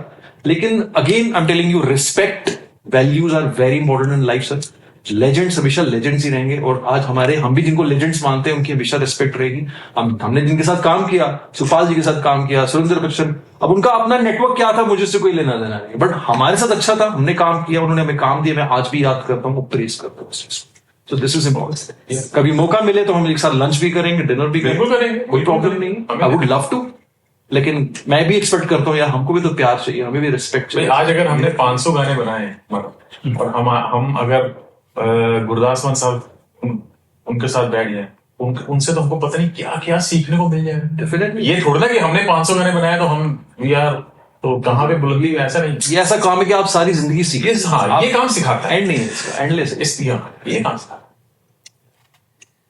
बात कर जाए, अब लेजेंड्स की बात चल रही थी, तो अगर आज के दौर की बात करें, so we have the new era of legends like Diljit Dosanjh. Legend से कम, लिविंग लेजेंड है वो, बिल्कुल। जिस मुकाम पे वो पंजाबी इंडस्ट्री को लेकर गए हैं, किसी ने सपने में भी सोचा होगा कि यार वो इंसान वहां तक पहुंचेगा, और अभी भी he is rising and we all feel happy about him. Yes. उनको देख के ऑब्वियसली, बिल्कुल। एंड आपने उनको शुरुआती दिनों में सपोर्ट किया या उनके साथ काम किया? मैं ये बोलूंगा, काम किया सबने ना, काम किया सब काम लिया, बिल्कुल। अभी मिलना होता है दिलजीत से, नहीं पाजी से कोई? नहीं, मिलना नहीं होता, but he is a very very nice गाय। क्योंकि दिलजीत को जो ऑब्जर्व किया है मैंने, अगर मैं अपनी बात करूं, जब हमने चॉकलेट एल्बम किया था उनका, है ना, तो उस टाइम का दिलजीत और इस टाइम के दिलजीत में जमीन आसमान का। अगर उस टाइम दिलजीत हम्बल था ना, तो आज तो वो सुपर हम्बल है, ये मैं मानता हूँ। यस, हाँ, बिल्कुल। It's a very rare quality कि बंदा, उन्होंने आपको मेंटेन किया, उसने हाँ मेंटेन भी किया, उसने अपग्रेड इस मामले भी किया है, और हम्बल भी, सबसे अच्छी बात है। आई गेस मैच्योरिटी जो है टाइम के साथ, तो मैच्योरिटी आर्टिस्ट तो ऑब्वियसली आर्टिस्ट तो बहुत ही शुरुआत से very talented. Diljit is very talented, Diljit is very calculated, rather I would say very calculated। क्योंकि मैं आपको एक छोटा सा बताता हूँ किस्सा, बहुत अच्छा है ये। चॉकलेट एल्बम 8 गाने, ठीक है, and very first sitting with Diljit Dosanjh. तो जब डिस्कस किया ऐसे ऐसे ऐसे गाने करने हमने, कैलकुलेशन देखो कि भाजी एक गाना तुसी किन्ने दिन च बना दोगे? मैं कह रहा 4 to 5, 4 या 5 दिन, ठीक। मैं 4 दिन बनाता, एक दिन डमी, अभी फाइनल डब नहीं हुआ, डबी कर ली। आफ्टर 4 days हमारा टाइम होता था सुबह 10 साढ़े 10 बजे स्टूडियो ओपन करना, और हमारा 3rd फ्लोर पे स्टूडियो होता है, फेस 10। ओके, और हम अगर 10:30 वहां पहुंचे ना तो 10 बजे दिलजीत ऊपर बैठा होता। Very disciplined. दिलजीत एंड प्रभगिल चलो फ्रेंडली साथ में आ जाते थे। फ्रेंड, अच्छा प्रभगिल अच्छा साथ नहीं कर फ्रेंड्स ओके ओके फ्रेंड्स है ना आपस में, तो ठीक है। ठीक एग्जैक्ट 10 बजे। And this for year like 2007 के आसपास, तभी के आसपास ही आई थी। हाँ 2007 and with farm house Domino's का पिज्जा, क्योंकि हमारे स्टूडियो के नीचे बिल्कुल डोमिनोज था। अच्छा वो पिज्जा लेके बैठना, साथ में एक फ्रूट जूस। पाजी पहले पिज्जा खाएंगे, जूस पियेंगे, फिर मतलब माहौल अच्छा बना देते थे। हाँ, कुछ खाते हैं, लेट्स हैव ठीक है फन। चलो, बस खाया पिया, गाना सुना, ओके डब कर। उस दिन उसे डब किया, सेकंड डमी थी, पाजी एक और बन जाएगा, मगर 4 दिन, चौथे दिन फिर वही हाल। ऐसे करके पूरा गाना एल्बम तैयार हो गया, वेरी कैलकुलेटेड। वैसे होता क्या था कि सिंगर्स आते हैं, अपना डमी करी, चल यार 4 गाने थे, भाई 4 गाने 15 दिन बाद आने, ठीक है। इन्होंने पूरा टक टक टक टक टक टक एल्बम कंप्लीट करके, और उसके बाद मेरे को वो जो दिलजीत ने, हाँ मैंडी से उसने बोला था कि पाजी मेरे को ऐसा कुछ म्यूजिक दो, I want to dance on it stage पे। तो डांसिंग मशीन टाइप उनका वो वैसा एक हमको, मतलब he was very particular for the music. और सबसे अच्छी बात ये है, वो दिलजीत का एक आप समझ लो कि म्यूजिक पॉइंट ऑफ व्यू से एक टर्निंग पॉइंट था कि हमने कमर्शियल म्यूजिक इंट्रोड्यूस किया। यस, दिलजीत का मैंने आपके इंट्रो में भी एक चीज बताई थी कि you actually introduce some new beats to the traditional Punjabi music, Absolutely. कि म्यूजिक को, पंजाबी म्यूजिक को इस है ना स्वरूप में भी हम करेक्ट सुन सकते हैं। चॉकलेट गाना या दिल नु तेरे गलम कितना प्यार है सालों तक कहना भी नहीं होता, वो जो बीट्स इंट्रोड्यूस की थी वो उस टाइम बिल्कुल ब्रांड न्यू बीट्स थी, एक अर्बन फील थी, अर्बन फील एक्चुअली। एक्चुअली ना इस एल्बम से पहले, जैसे मैंने आपको बताया कि हम अरेंजमेंट जब कर रहे थे, प्रोग्रामिंग कर रहे थे फॉर मल्टीपल म्यूजिक डायरेक्टर्स, तो दिलजीत का एल्बम एक बहुत बड़ा हिट गया था, स्माइल, जिसमें हमारे गाने बड़े हिट थे। मुंडिया नु मारे तेरी सोनी स्माइल नी, आगे पग्गा पोचरियां वाले, नच दियां लड़कवारियां, सारा ये सारी अरेंजमेंट हम लोगों की है। सुखपाल जी म्यूजिक डायरेक्टर रहे हैं, और बड़ा बहुत मजे में हम लोगों ने काम किया था। स्कूल टाइम पे ले गए अब गाने जिक्र करा, मैं college school time college time याद आ रहा है। हाँ जी, तो मलकी की माई गाना बड़ा हिट हुआ था दिलजीत का, very very biggest, like you know. तो ये गाने अरेंजमेंट्स पे थे, हम लोग we were behind the thing obviously because we were working as a technician for a music director, क्योंकि हमारे starting for the album Smile, for the album Smile, तो फाइन टोन कंपनी ने रिलीज किया था और बहुत बड़ा हिट हो गया था Smile। तो Diljit got a very good market with that album smile, कि हाँ एक पंगड़े वाला, जिन्हें आजकल तो देख रहे हो ना फोक सिंगर्स, पंगड़े वाले, स्मार्ट सर्ट सिक पर्सनालिटीज, तो दिलजीत की एक बहुत अच्छी इमेज बन गई थी, यंगस्टर पंगड़ा।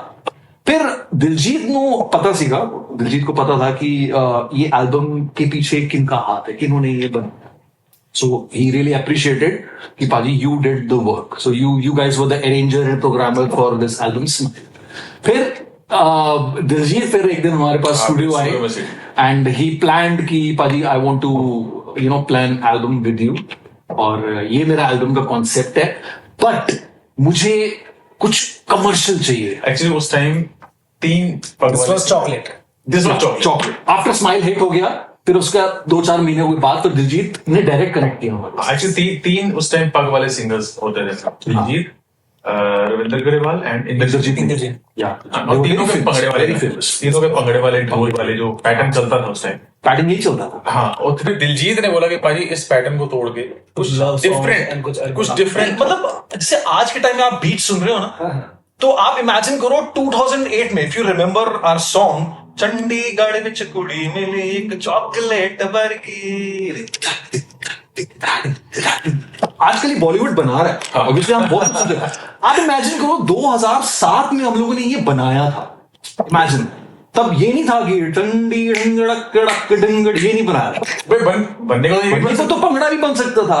सो आई अप्रिशिएट कि ये हम सबकी एक टीम वर्क है, दिलजीत का भी टीम वर्क है, उसका एक थॉट था, एक विजन था, उसका विजन, फिर उस विजन को हम लोगों ने कैच करने की कोशिश की। एक्चुअली ये वही दौर था जब आई गेस जो म्यूजिक इंडस्ट्री थी एक क्रिएटिव लीप ले रही थी, Yeah, absolutely. with music directors like you guys and Honey Singh. Honey Singh Honey Singh did very well. Honey Singh उसके बाद आया बाद आए बाद और Singh उन्होंने like, उसका आगे वो लीग चलती Yeah. रही and वो जो पंजाबी म्यूजिक इंडस्ट्री थी इट चेंज फॉर बिल्कुल बिल्कुल बिल्कुल एक चीज इसमें और है उस टाइम पंजाब में सारे वीडियोस शूट होते थे टिपिकल पिंड या फिर रोमांटिक गाना हुआ तो मनाली हिल्स पे चले जाना दिलजीत प्रॉमिस्ड अस कि भाई ये गाना अगर इस तरीके की बीट्स बनेगी तो I go for Mumbai shoot okay मैं मुंबई प्रोफेशनल्स के साथ जाके शूट करूंगा He did.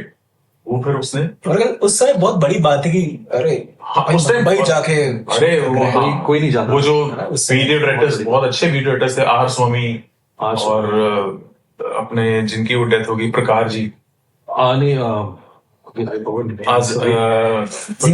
अजीम प्रकार अजीम पार्कर बहुत अच्छे हमारे टिंकू जी को भी याद है टिंकू जी भी याद है टिंकू वो जी याद है हमारे हाँ अजीम पार्कर जी बहुत अच्छे वीडियो डायरेक्टर थे बहुत अच्छे वीडियो डायरेक्टर तो उन्होंने बहुत अच्छा हाँ तो दिलजीत अगेन जैसे पाजी ने बताया दिलजीत प्रॉमिस अस कि पाजी मैं बड़ा कुछ करना चाहता हूँ I want to do something very big for my audience for my fans तो कुछ ऐसा म्यूजिक प्लीज क्रिएट करो आपकी कुछ अलग लगे और सबसे अच्छी बात इसके बाद वो रुका नहीं हाँ उसने पीछे नहीं मुड़ गया I guess Diljit was always a risk taker कि ट्राई तो करे कुछ नया ट्राई करते हैं हाँ बिल्कुल and I guess यही क्वालिटी दिलजीत पाजी की उनको कहां से कहां ले गई है। बिल्कुल बिल्कुल बिल्कुल No doubt. लोग सोचते रह गए कि यार कुछ करे ना करे उन्होंने कर दिया बहुत अच्छी बात है सर आई रियली अप्रिशिएट मैं कहता हूँ अगर हम इस जन्म में ना अगले मुझे नहीं पता कितने साल तक हम लोग इंडस्ट्री में काम करेंगे कितनी हमारी लाइफ है अगर इस जन्म में अगर दोबारा दिलजीत के साथ कभी काम करने का मौका नहीं भी मिला फॉर एग्जाम्पल तब भी आई एम सेटिस्फाइड कि ये हमारा एल्बम रहेगा सारी उम्र रहेगा ये हमारी एसेट है ये हमारी कॉम्पोजिशन है हमारी बीट्स है हमारी दीज ऑल आर बेबीज हमारे बेबीज है ये चॉकलेट एल्बम के जो गाने हैं तो I will be always thankful to God thankful to Diljit for this कि यस वी वर्क टुगेदर और ये सबसे अच्छी बात ये है कि Diljit is very as paaji said very calculated very humble और हाँ हमारे इसमें बड़े किस्से होते थे हम लोग भाई लोग जो about to know that कि रिकॉर्डिंग के इधर स्टूडियो के बड़े किस्से होते थे स्टूडियो में प्रभगल बाजी बैठे हो दिलजीत बाजी बैठे हो क्या कुछ किससे पहले तो खाना पीना होता था मैं तो वही सुना पिज्जा खा के पहले रज के पिज्जा खा नहीं वो मिल्क भी पीते थे साथ में गरम वो हाँ कुछ गर्म अच्छा। लेके आते थे सारे ताकि गला वार्म अप खा पी के सारा फिर उसके बाद पूरा एंजॉय करना पूरा उसको डब करना गाने को और डब करते करते कभी कभी तो शाम को आना उन्होंने तो शाम को आके डब करते करते बजे रात को 1 बजे 1 बजे रात को फिर स्टूडियो से शट डाउन करके उतर रहे हैं हाँ जी भाई गाना बढ़िया हो गया बढ़िया कल से 4 दिन बाद कितने बजे आऊँ एक बार मार्केट में ना पार्किंग में एक रात को 1:30 बजे सेशन खत्म किया हाँ जी। वैसे ही कोई वहां पे पेट्रोलिंग ट्रिप पुलिस था ना उसने आगे देखा कि यार रात को लड़के यंगस्टर्स कहाँ से उतर रहे हैं भैया रात को 1:30 बजे शोरूम से तो उन्होंने आके पीछे थोड़ा सा पूछने लग गए हाँ भी कितों आए हो अब भाई ने रात का टाइम है उसने नहीं पहचाना इस दिलजीत ने शायद कैप पहना हुआ था तो क्योंकि थोड़ा फ्री हो गए डबिंग करनी है तो ही आज कितों आए भाई ही है गाना कहना जी असि ऊपर वो थे स्टूडियो अच्छा वो हम लोग को जानता भी था क्योंकि हमारे मार्केट का ही वो पुलिसमैन था तो रात को 1:30 बजे फिर हम लोग भी शटर बन के स्टूडियो ऑफ करके नीचे उतरे कि भाजी तुसी को यार असि रिकॉर्डिंग सिंगर है वो फिर हमने उनको बताया भाजी ऐसी कोई टेंशन नहीं है हमारे पंजाब के आर्टिस्ट है बड़े रिस्पेक्टफुल आर्टिस्ट है हम लोग काम करके आए हैं कहते अच्छा कोई कर दी जाओ मैंने मेरे साथ भी कितने हो चुका है कि कितने उन्हें पता है कि कौन है क्या है कोई फिर ना खुशकी लेने की आदत होती है मजा तो थोड़ा सा हाँ जी तो ये फन होता था ना के दिलजीत हमने आगे जो भी अच्छे और बेहतरीन सिंगर्स रिकॉर्ड किए एक से एक मतलब अब पिज्जा की बात करें तो हमारे सबसे अच्छे बहुत ही परम मित्र जो हैं हिंदी निकल रही है I was actually about to compliment you guys कि सिद्धू पाजी के अलावा मैंने किसी को देखा है कोई ऐसा सरदारों को जिनकी इतनी प्यारी हिंदी है वो आप दोनों हो वो कानपुर यूपी रहा है तो यूपी में आप अपना बताया बचपन वही निकला ना आपका स्कूलिंग में तो यूपी में तो भोजपुरी भी चलती है बिल्कुल कैन यू स्पीक भोजपुरी तो लिटिल बिट अरे कहा करत भाई यार, तुम ऐसा सवाल तुम पूछत है कि साला जवाब ही नहीं दे पात हम तो। इस चीजें रील कटेगी पक्के देख लेना। मैं रील काटूंगा ये। मैंने नहीं आती भोजपुरी। चलो अगला मैं सवाल पूछता हूँ, आपने भोजपुरी में जवाब की कोशिश करना। अच्छा ठीक है, ओके। ठीक है, आपने आर्टिस्ट की बात चली थी, बहुत सारे आर्टिस्ट रिकॉर्ड हुए। ऐसा कौन सा आर्टिस्ट है जो बहुत टेक लेता था, मे बी कि नहीं वो सेटिस्फाई होता ही था कि नहीं यार पाजी एक और टेक में एक और करना टेक।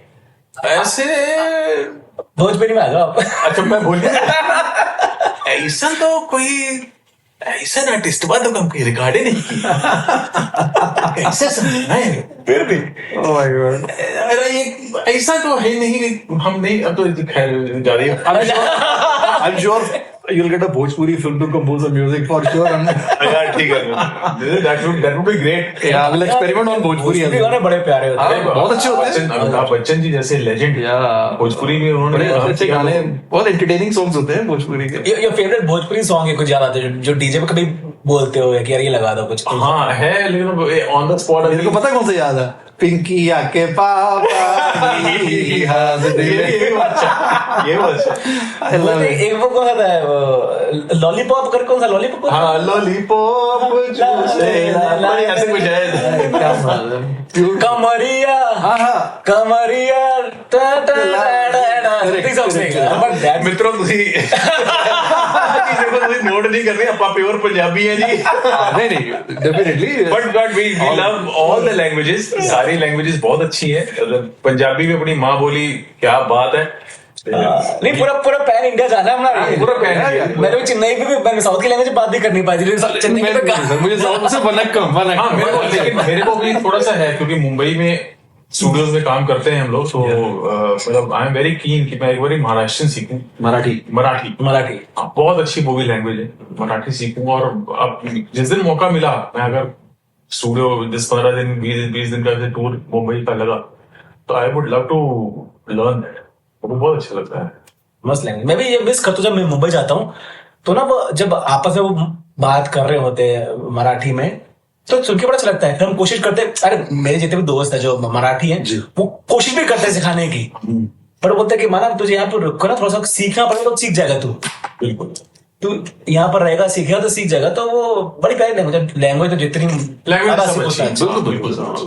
मेरे को याद है हम लोग जब यहाँ पंचकुला नए आए, तो हरियाणवी एक ठेठ भाषा है, खड़ी बोली थी सुने, बिल्कुल।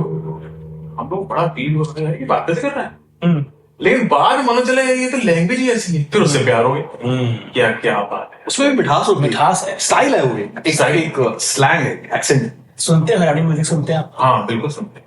कोई सिंगर जो भी फेवरेट चल रहे हो या? देखिए हमने एक सिंगर रिकॉर्ड किया था, एसबी द हरियाणी, बहुत अच्छा, अरे यस, वेरी गुड सिंगर। वैसे SB the Haryani was one of those singers जिन्होंने हरियाणा की जो लाइक अर्बन म्यूजिक के साथ इंट्रोड्यूस किया हो, मुझे लगता है। हाँ, उन्होंने उसमें हरियाणवी रैप और सिंगिंग लिख रहे थे। हमने I remember my radio days, so we used to interview him, SB the Haryani. अच्छा, very good. Sumit Bhardwaj, very good friend, he is a very good friend of us. And उनका हमने गाना रिकॉर्ड किया था हरियाणवी में। तो अब गाना इस समय ऑन द स्पॉट याद भी नहीं आ रहा है। मेरे गाड़ी पे कुछ गाड़ी का गाना था कि जना कि गाड़ी पे तब गाड़ी गाने बहुत चले थे, तभी गाड़ी में काफी सारे गाने आए ना, तो एक ही गाना कंपोज किया था। आजा गड्डी से, नहीं तो पंजाबी हो गया, सॉरी गड्डी से, फिर पंजाबी निकल रही है, मेरी हरण निकलती है देखा है, बट बता गाड़ी में आ बैठ, ऐसे कुछ था।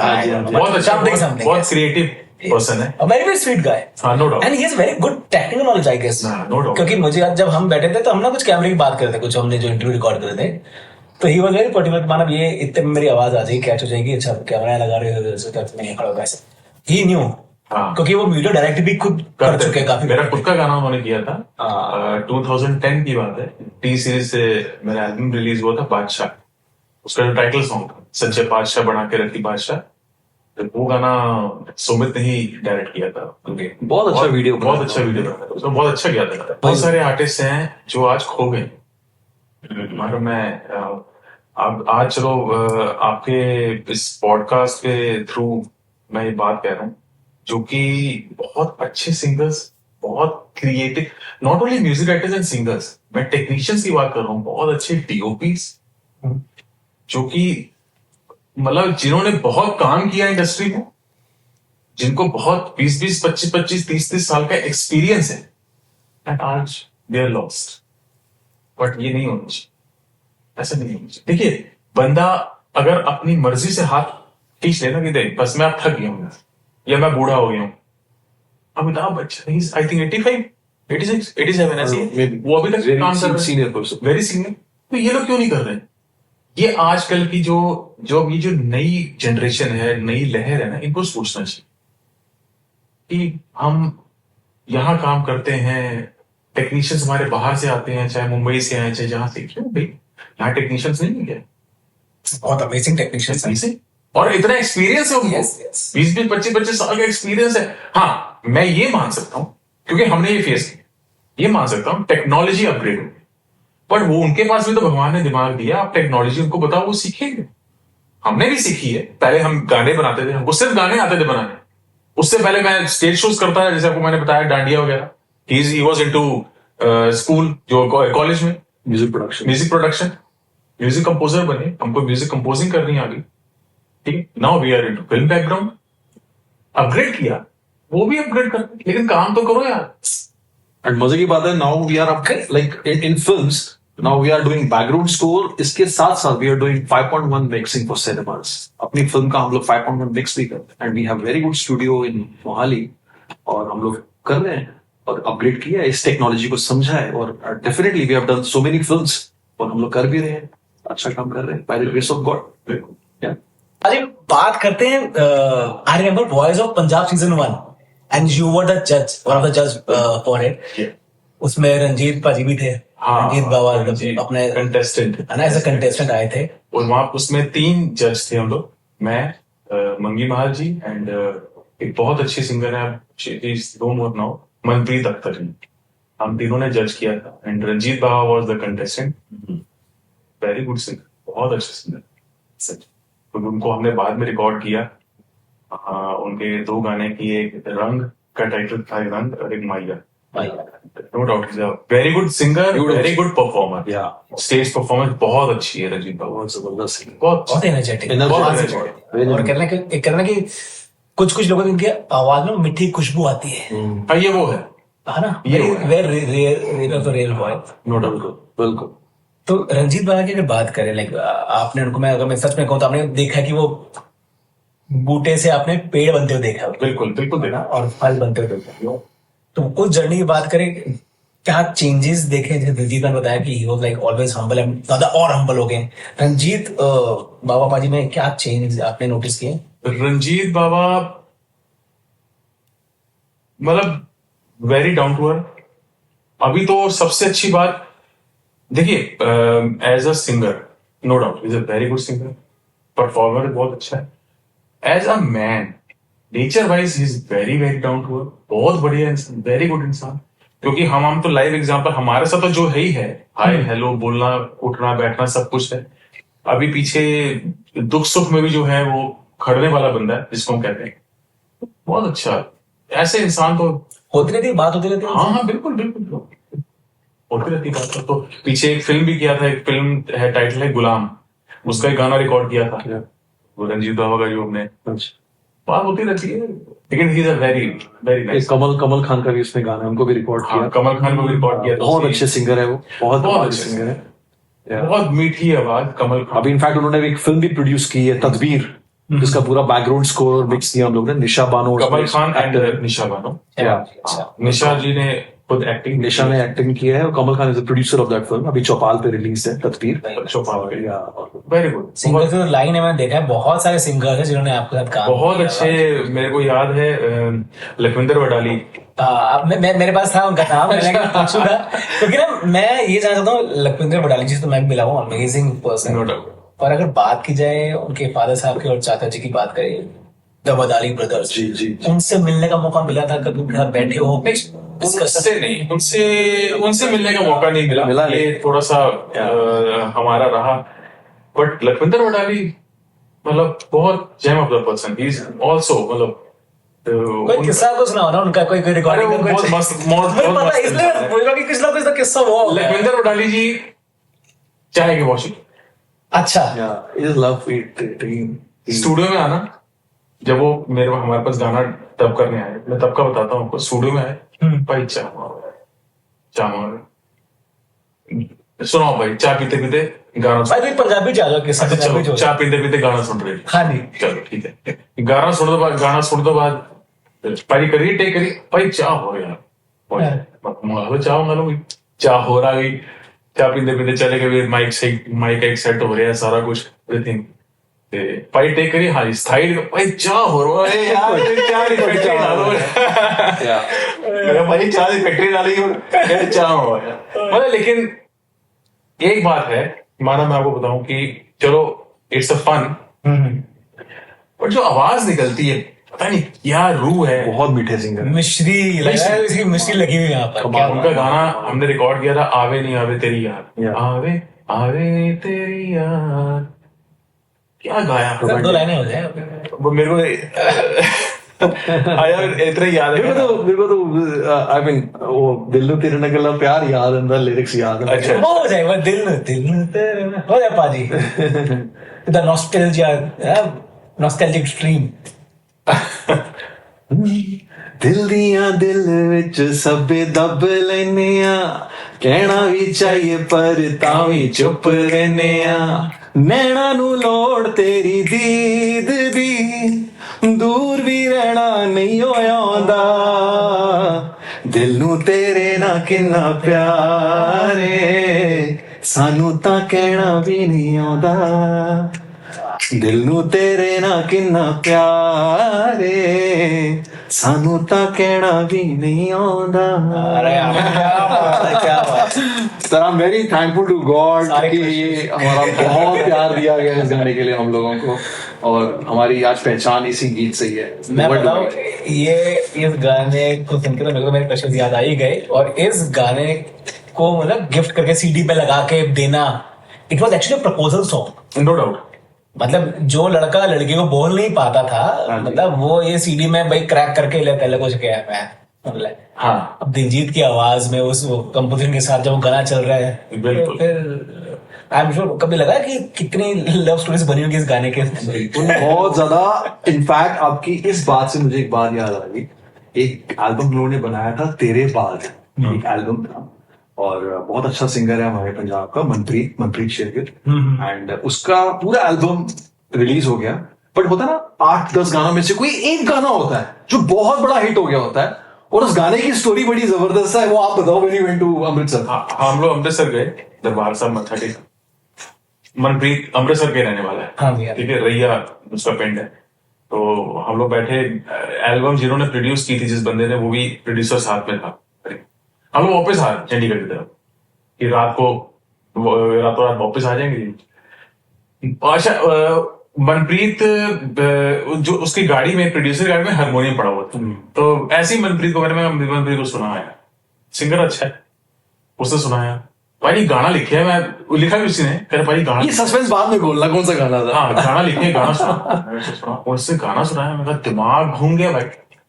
मैं कहा यार क्या गाना सुनाया तूने। Yes. और हमारा एल्बम कंप्लीट है, एल्बम हम लोग मत्था टेकने गए। मैंने प्रोड्यूसर को बोला, मैं कहा पाजी आ गाना पूरी एल्बम पाने, कह रहा पाजी कल तक रिलीज है। मैं कहा रोको रिलीज रोको, ये गाना पाने पाना है।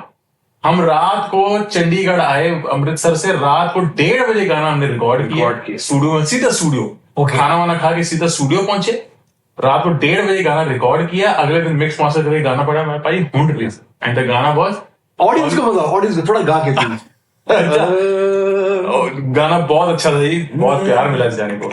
बहुत होली होली जदों साडी जान बन गई, उदों तो ही साडा नुकसान बन गई। और सबसे अच्छी बात है, हमको बाद में मालूम चला, गाना रिलीज हुआ, सुपर डुपर हिट हुआ, कि ब्लैक बोर्ड पे ना क्लास में ये लड़के लिखते थे होली होली जान बन गई, ट्रेंडिंग हो गया था। आजकल इंस्टाग्राम आज भी मनप्रीत कभी कभी स्टोरीज देता है हमको फेसबुक पे या इंस्टाग्राम पे। मनप्रीत कॉल करता है, यूज्ड टू कॉल मी कि पाजी आ देखो स्टोरी, होली होली साड़ी जान बन गया, and we are planning to go for the remix for that, उसका भी हम कुछ सोच रहे हैं आगे। Again we got a biggest achievement of our life, होली होली जदों साडी जान बन गई, उदों तो ही साडा नुकसान बन। उसका वीडियो बहुत अच्छा बना था, अच्छा वीडियो बना था, बहुत कमाल का काम हुआ इसमें। ऐसे गाना हमने रिकॉर्ड किया। पूरा एल्बम बन चुके हैं, सच्ची रात को 1:30 बजे नहीं करना है, वो पे डब करो. So this is how we work. But इसका एक वर्जन बनता है, रिविजिटेड वर्जन. हाँ, इसका वर्जन ऑलमोस्ट तैयार है. Yeah. कुछ चेंजेस हैं जो म्यूजिकली कुछ पैचवर्क करके then we'll release it. उसके बाद मनप्रीत को एक बार बुला के डब करेंगे. Yeah. ये तो आपने न्यूज ब्रेक कर दी पॉडकास्ट में. हमें वेट रहेगी. बिल्कुल.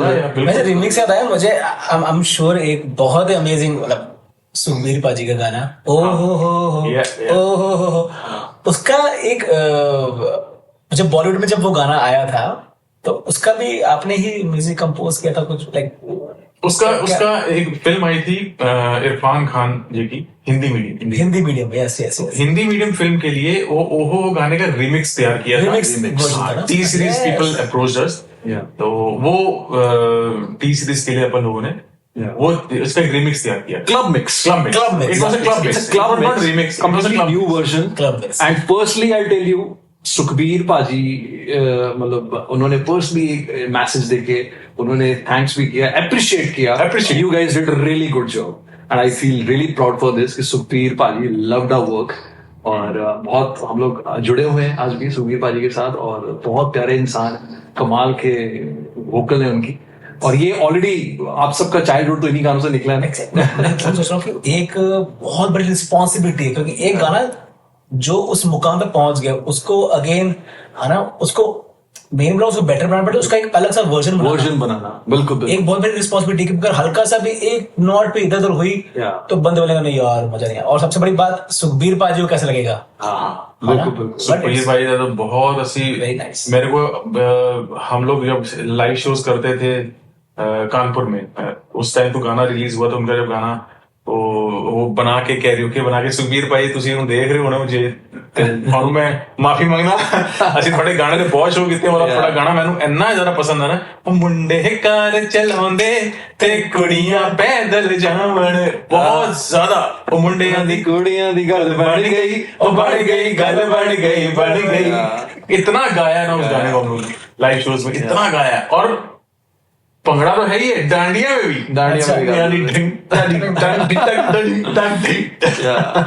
आपने बात बता दी. अब देखो क्या था रॉयल्टी का. सुखबीर भाई बोल ही रहे सामने. We feel only honored to work with like Sukhbir पाजी के गाने को रिमिक्स करना एक बहुत बड़ी बात है. Thankful to T series. आजकल ना पिछले 4-5 दिनों से मेरे दिमाग में एक गाना बार बार चल रहा है सुखबीर पाजी का ही कि असी सुनैया है तुम्हें गिद्दे याद रानी. असी सुनैया, पता नहीं कहाँ से दिमाग में आगे चल रहा है वो. बिल्कुल. असी पंगड़े दे सरदार आजा नचला सोनिए.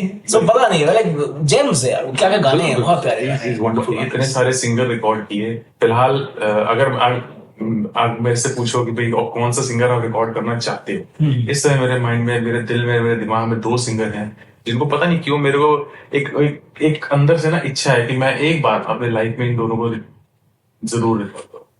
एक गुरदास मान साहब, एक दलेर पाजी. पता नहीं, मैं दलेर पाजी का मतलब आई डोंट नो, मैं उनका फैन हूं. और फैन क्या पता नहीं क्या हूं. मैंने मतलब छोटे से उनके गानों पे नाचते ही आए. खैर बोलो तारा रारा से स्कूल टाइम पे यार, What an energy. उनके लाइव शोज देखने, क्या सिंगर है, इंस्पिरेशन है. कमाल, बा कमाल. पता नहीं ये 2 सिंगर्स मेरे को, सिंगर सब अच्छे हैं पर ये जो मेरे को जो दिल से है कि मतलब ये तो बाकी सरस्वती माता की ना वो है, कृपा है. बिल्कुल बिल्कुल. क्या सिंगर्स, क्या performer. Would love to have this collaboration. Hope so, जो रब नु मंजूर है. ठीक है, ये भी मुकद्दर है जी. ये मुकद्दर होगा, जरूर होगा.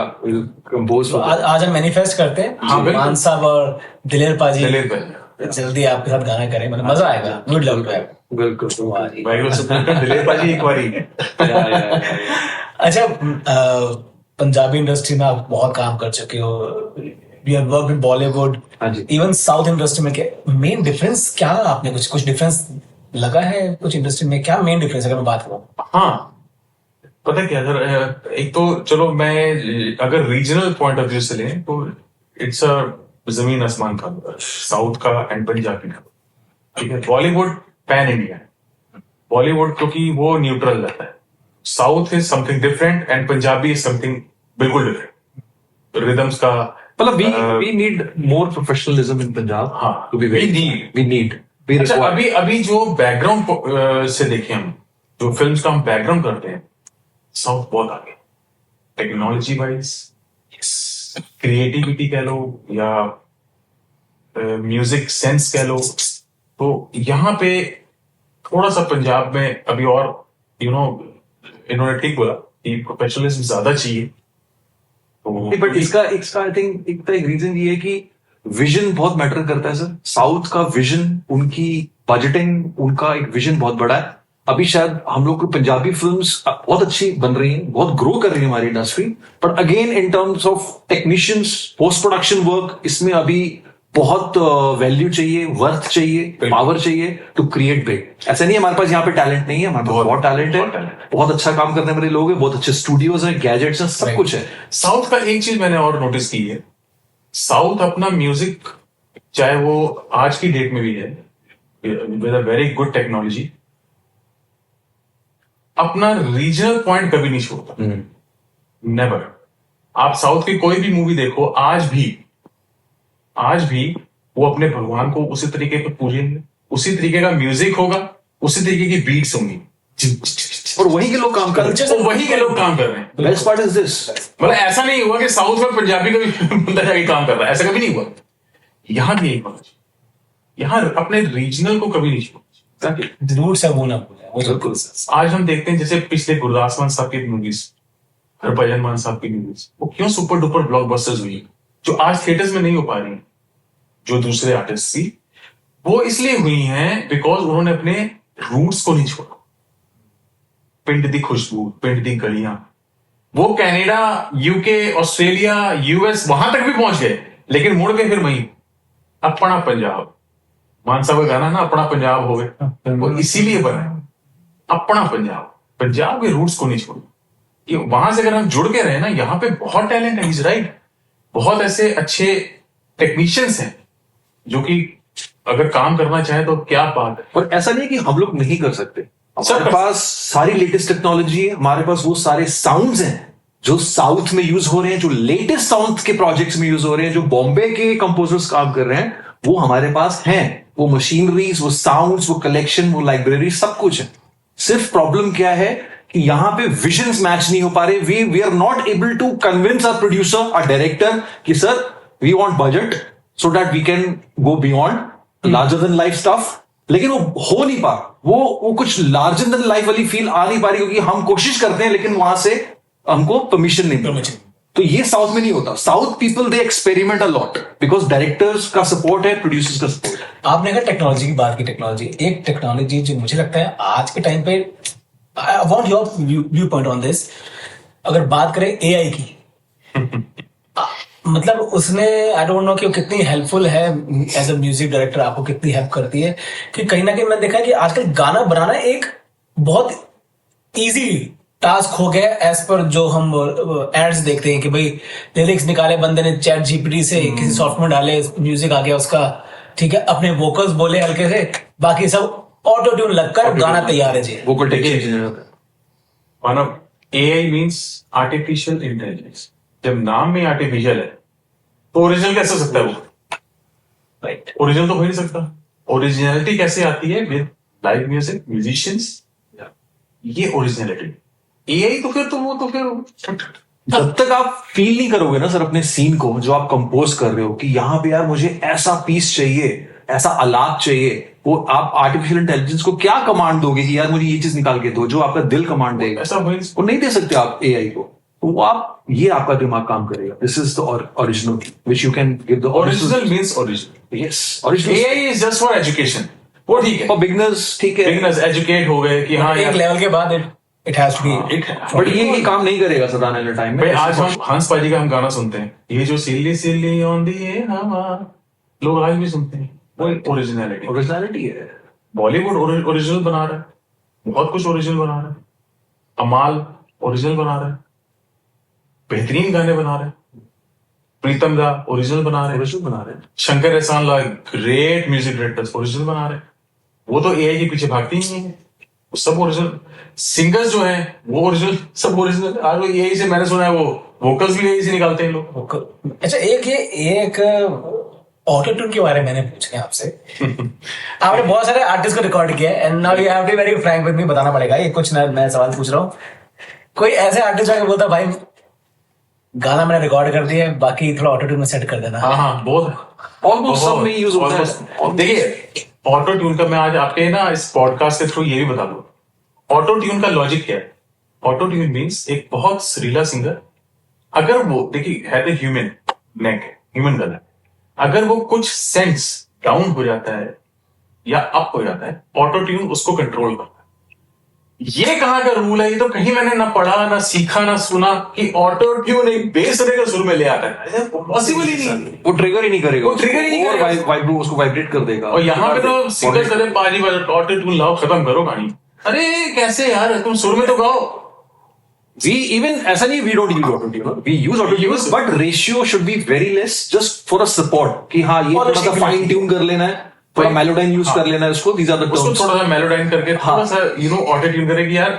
जो हल्के से अगर सेंस भी गिरे, जो सुर ही गिर गया तो उसका क्या ऑटो ट्यून होगा? जो हल्के से सेंस गिरे हुए हैं ना उसको परफेक्ट कर दे, परफेक्शन आएगा। पर सिंगर तो फिर भी सुरीला चाहिए। बट आशीर्वाद सारे सिंगर यूज करते हैं यहाँ पे, मतलब एवरीबॉडी यूज, वो तो वो समझते हैं ऑटो ट्यून होता है कि हम बेसुरे हैं, अगर हम बेसुरा गा रहे हैं फॉर एग्जांपल तो वो हम सुर में आ जाएंगे, ऐसा नहीं। ऑटो ट्यून का एक लॉजिक होता है, एक तरीका होता है। अभी ओरिजिनल सिंगर्स की बात करी, अमाल मलिक की बात करी, अमाल मलिक के साथ आपने काम भी किया। मुबारका वाज द मूवी जिसके लिए, है ना? मुबारका, जी जी जी, मुबारका, अनिल कपूर अर्जुन कपूर जी की movie Mubarakan. Yes, and we did two songs we did additional music production with अमाल Malik. yeah for these two अमाल songs। मलिक बहुत अच्छे, बहुत ही बढ़िया अभी तो बिग बॉस में है। ऑल द बेस्ट अमाल। धमाल धमाल कर रहे हैं भाई मजा आ रहा है देख के। धमाल धमाल धमाल धमाल कर रहे हैं, धमाल हो रहा है और बहुत अच्छा खेल रहे हैं। और मुझे बताओ, लाइक मैं इसका भी थोड़ा बहुत रील्स में देख लेता हूँ, बिग बॉस अगर दिखता है मुझको तो क्या गुस्सा बहुत आता है अमाल मलिक को वैसे? Amaal is a very cool guy, very cool person, very. और सबसे अच्छी बात बताऊं आपको, दोनों भाई Amaal and Armaan very creative. Armaan is a very good singer, Amaal is a very good music composer, Brilliant। और सबसे अच्छी बात उनके फादर साहब डब्बू मलिक, अमेजिंग इंसान और वेरी क्रिएटिव, वो भी अच्छे सिंगर हैं बहुत। और बहुत अच्छे सिंगर, बहुत जबरदस्त music composer Dabbu ji, Dabbu uncle. And ये तो फैमिली है, ये खून में म्यूजिक है। सारे Even I just want to thank to like my friend अभिषेक खंडेलवाल, जो अभी इस टाइम यशराज स्टूडियो में चीफ इंजीनियर है। वो मेरे साथ ही पढ़ा है, we did sound engineering together in Chennai, so we were from the same batch। अभिषेक खंडेलवाल, उन्होंने इंट्रोड्यूस कराया था हमें अमाल से in 2018 में, I guess 17-18 में when we were in Mumbai। तो फिर Amaal, I am really thankful to Amaal कि उन्होंने हम पे भरोसा किया। हम लोग कुछ अपने कुछ लाइब्रेरी सुनाई जब उनको, अमाल को। तो फिर उस समय ये मुबारका फिल्म चल रही थी अनीस बाज़मी साहब की, तो उस टाइम ये अमाल ने 2 गाने हमारे साथ डिस्कस किए कि पाजी ये 2 गाने हैं, इसके पंजाबी फ्लेवर है। मैं आपको गाने बता देता हूँ। एक तो बड़ा हिट हुआ गाना नी तू गॉगल पाके नचे मुंडा कहना अखियां मिला, एक ये था। और एक था जट जगवारे उत्ते बह के आया सोनी सोनी गुड़िया नु लेके, ये 2 गाने थे। तो इसके हम लोगों ने पंजाबी फील टेक्सचर दिया, इसका एडिशनल म्यूजिक प्रोडक्शन किया। मतलब बहुत बड़ी टीम होती है जो काम करती है। तो इसमें हम लोगों ने ऐसे काम किया अमाल के साथ मिलके। एंड उन्होंने कंपोजिशन, हम लोग स्टूडियो में बैठे थे, उन्होंने अपने कंपोजिशन सुनाया और भी हम लोगों ने कैच किया, और हम लोग चलो कुछ बनाते हैं, कुछ नया क्रिएट करते हैं। तो this is how we work. Nice nice. And movie Golgappe की बात करना चाहूंगा मैं। हाँ जी गोलगप्पे रजत बहुत बेदी जी की बात करना चाहूंगा मैं। हाँ, अरे बहुत रजत What a बेदी, person। आपने अभी देखी सीरीज देखी है the bads of Bollywood, Aryan Khan की? ट्रेंडिंग सर, सुपर आपको पता है एक बात हिट। बताते हैं, रजत बेदी जी को आज तक हमने विलेन लुक में देखा है almost in every film. But जब गोलगप्पे पिक्चर का बैकग्राउंड हमने किया, उनसे जब बात में गई यार, क्या बात है, विलेन है ही, कमाल से विलेन है, एग्जैक्टली वर्सेटाइल एक्टर, बहुत अच्छे actor, very good actor, very nice person. वो और उनके जो ब्रदर है मानिक बेदी, वेरी मानिक बेदी जी नाइस पर्सन, बहुत अच्छे इंसान है। उन्होंने खुद एक्ट किया है गोलगप्पे, कॉमेडी एक्ट। यस यस, सबसे अच्छी बात है कॉमेडी एक्ट की। बहुत मजा आया उनके साथ काम करने। मुझे रजत बेदी जी को लगता है कि अभी भी he hasn't received his due credits as an actor, as a charming personality, as an amazing human being he is. No doubt. बहुत बहुत हंसमुख है, बहुत आई होप जो humble है। जैसे बैट्स ऑफ बॉलीवुड आई है इसके बाद आई एम श्योर नहीं, इनका हो गया। He is gonna rock, Yeah, no doubt, he's gonna rock. क्योंकि हम तो बचपन में जब वो दिखता था कि वो पहचाना मुझे। हाँ, अरे। बिल्कुल बिल्कुल बिल्कुल बिल्कुल। और सबसे अच्छी बात ये है सर, उनसे फोन पे जितनी बारी मेरी टॉक हुई है उससे पंजाबी च गल करते हैं, ठेठ पंजाबी च गल करते हैं। हाँ जी, हाँ जी। है ना, उन्होंने हम तुहानू पता ब्रॉटअप की रहा है मुंबई कनाडा, हाँ जी, हाँ जी। But when he talk only in Punjabi.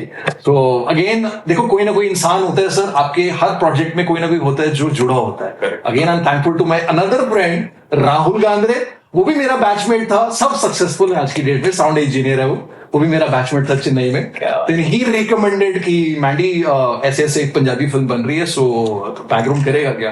Why not?